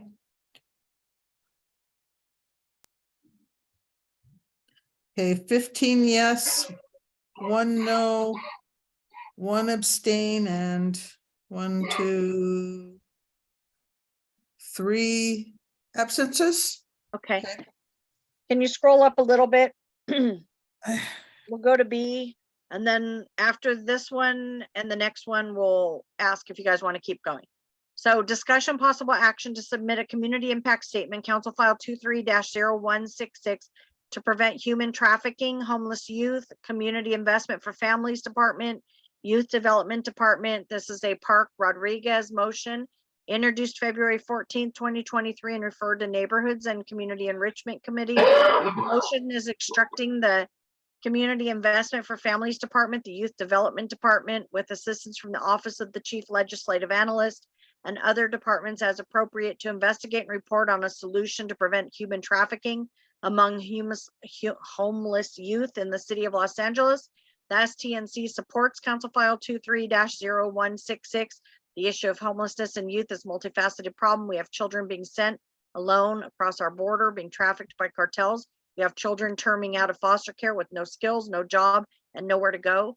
We have children escaping violence in the home, and we have children being lured into drugs and prostitution. Do I have a motion? I'll move. This is Cindy. I second Lala. Cindy made the motion, Lala seconded it. Do I have any comments from the community? If so, please raise your hand. *9 if you are on the phone and you would like to raise your hand. I do not see any hands raised. Let's go back to the board. Are there any comments from board members? I don't see any hands raised. Oh, Lala. My hand is up. Yeah, my comment is this is a good start. We need to investigate. But we also need to, for all these various types of situations where the kids do wind up on the street, that there is some place for these youth to go to and actually learn trades. That is probably the best solution right there. A safe place where they can learn a trade and they graduate as adults with a job. Okay. To add that to the council file, to the CIS.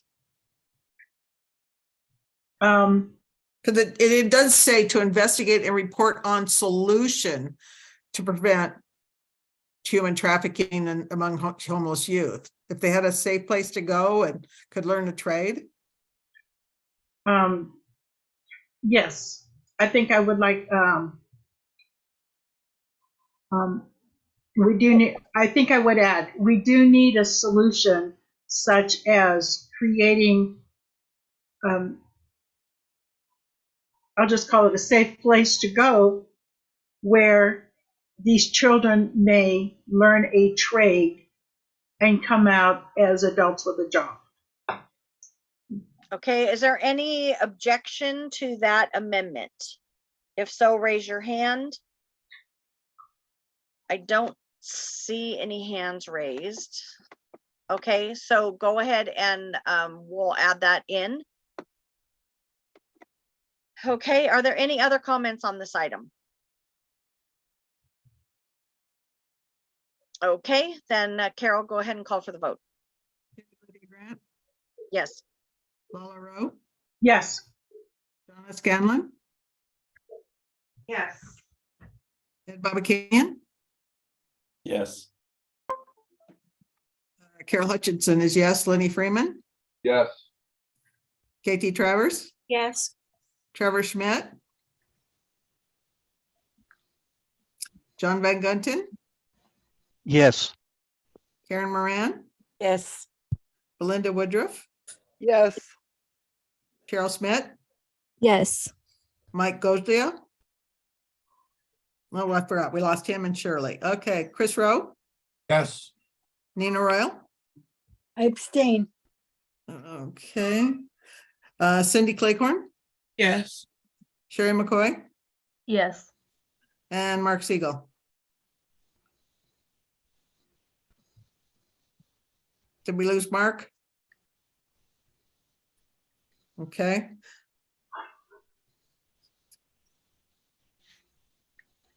Okay, that's 14 yes, 1 abstain, and the rest are absent. Okay, And you lost Mark. motion passed. It's okay. Okay, next one is discussion possible action to submit a community impact statement, council file 23-0151, lead hazard remediation program for lead-based paint, low-income households, U.S. Department of Housing and Urban Development, HUD, notice of funding opportunity application, Rahman and Yaroslavsky, introduced February 10th, 2023, and referred to Housing and Homelessness Committee. Motion is authorizing the general manager of LA Housing Department or designee to apply for, accept, and execute a grant agreement with HUD, including all certifications and other required documents. The STNC supports council file 230151. Do I have a motion? I move, Lala. Thank you, Lala. I'll Do I have a second it. Cindy seconded. Are there any comments from the community attendees? Please raise your hand. Okay, I see a hand raised. First initial is N. Go ahead, please.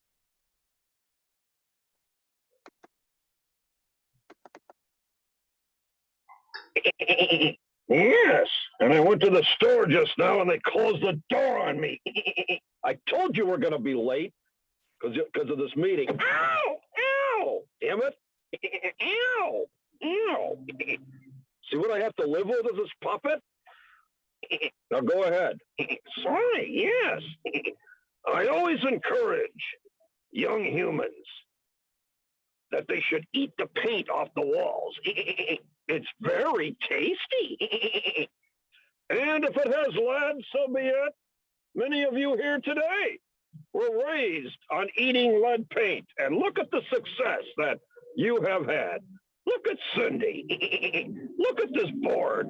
All of you as kids ate lead paint. And you want to deprive today's children of that? No, no, no, no, no, no, no, no, no. So I oppose this. Anything Nithya Ramen Noodle does, I oppose it. We're going to get her off that council. And Lydia knows it. Thank you, Goat. Okay, any other hands? Any hands from board members?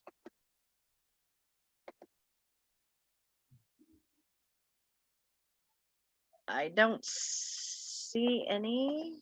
There Okay. is one Okay, hand I'm up. sorry, go ahead. KT is the only hand I see. Yes, I'd like to propose that we not accept public comments from people whose screen name is a pejorative or expletive. I second it. Thank you, KT. We are required to accept the comments. Even if they're labeled with the term of hate speech? Yes, we are required by law. That's terrible. Carol, please mute. Lenny's hand is up. Lenny, go ahead, please. Puppet, you have crossed the line. I used to think you were funny, not anymore. Thank you. We don't speak back to public comments. Please refrain in the future. Okay. So let's call for the vote on this item, Carol. Okay, Lydia Grant, Yes. Lala Rowe, Yes. Shauna Scanlon, Yes.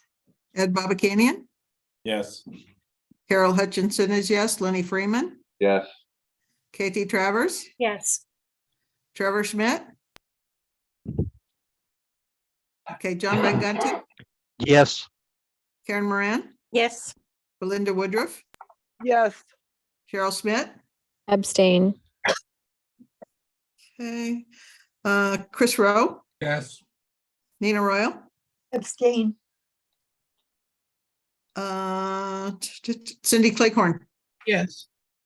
Sherry McCoy, Yes. and Mark Siegel. Okay.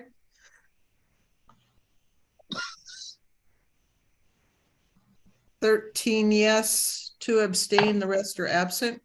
Okay, thank you. Do you guys want to do any more? Or do you guys No. want to? We're No. losing people. Okay, let me check real quick and make sure there was nothing. Carol, can you slide up? Let me make sure there was nothing that was urgent. The two of them are on the etching or catalytic converters.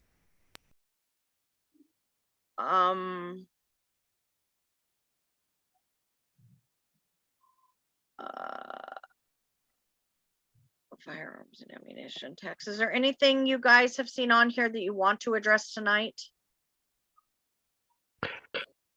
I Letter feel F. like I feel like I've been rode hard and put away wet. Okay. If you guys don't mind, we'll go ahead and we'll go ahead and adjourn the meeting. And we'll take up the rest of these at the next meeting. Do we need to do public comment again? No, we're in a special meeting. Okay. Okay, thank you, everybody. We're gonna adjourn this meeting at 10:05. Thank you guys very much. Good night. Get a good night's sleep and start joining us all at City Hall as we fight for our community. Thank you. Thank you, Lydia, for running a great meeting. Thank you, Yeah. Lydia. Thanks. Thank you. Thank you. Thank you, Lydia and everybody else.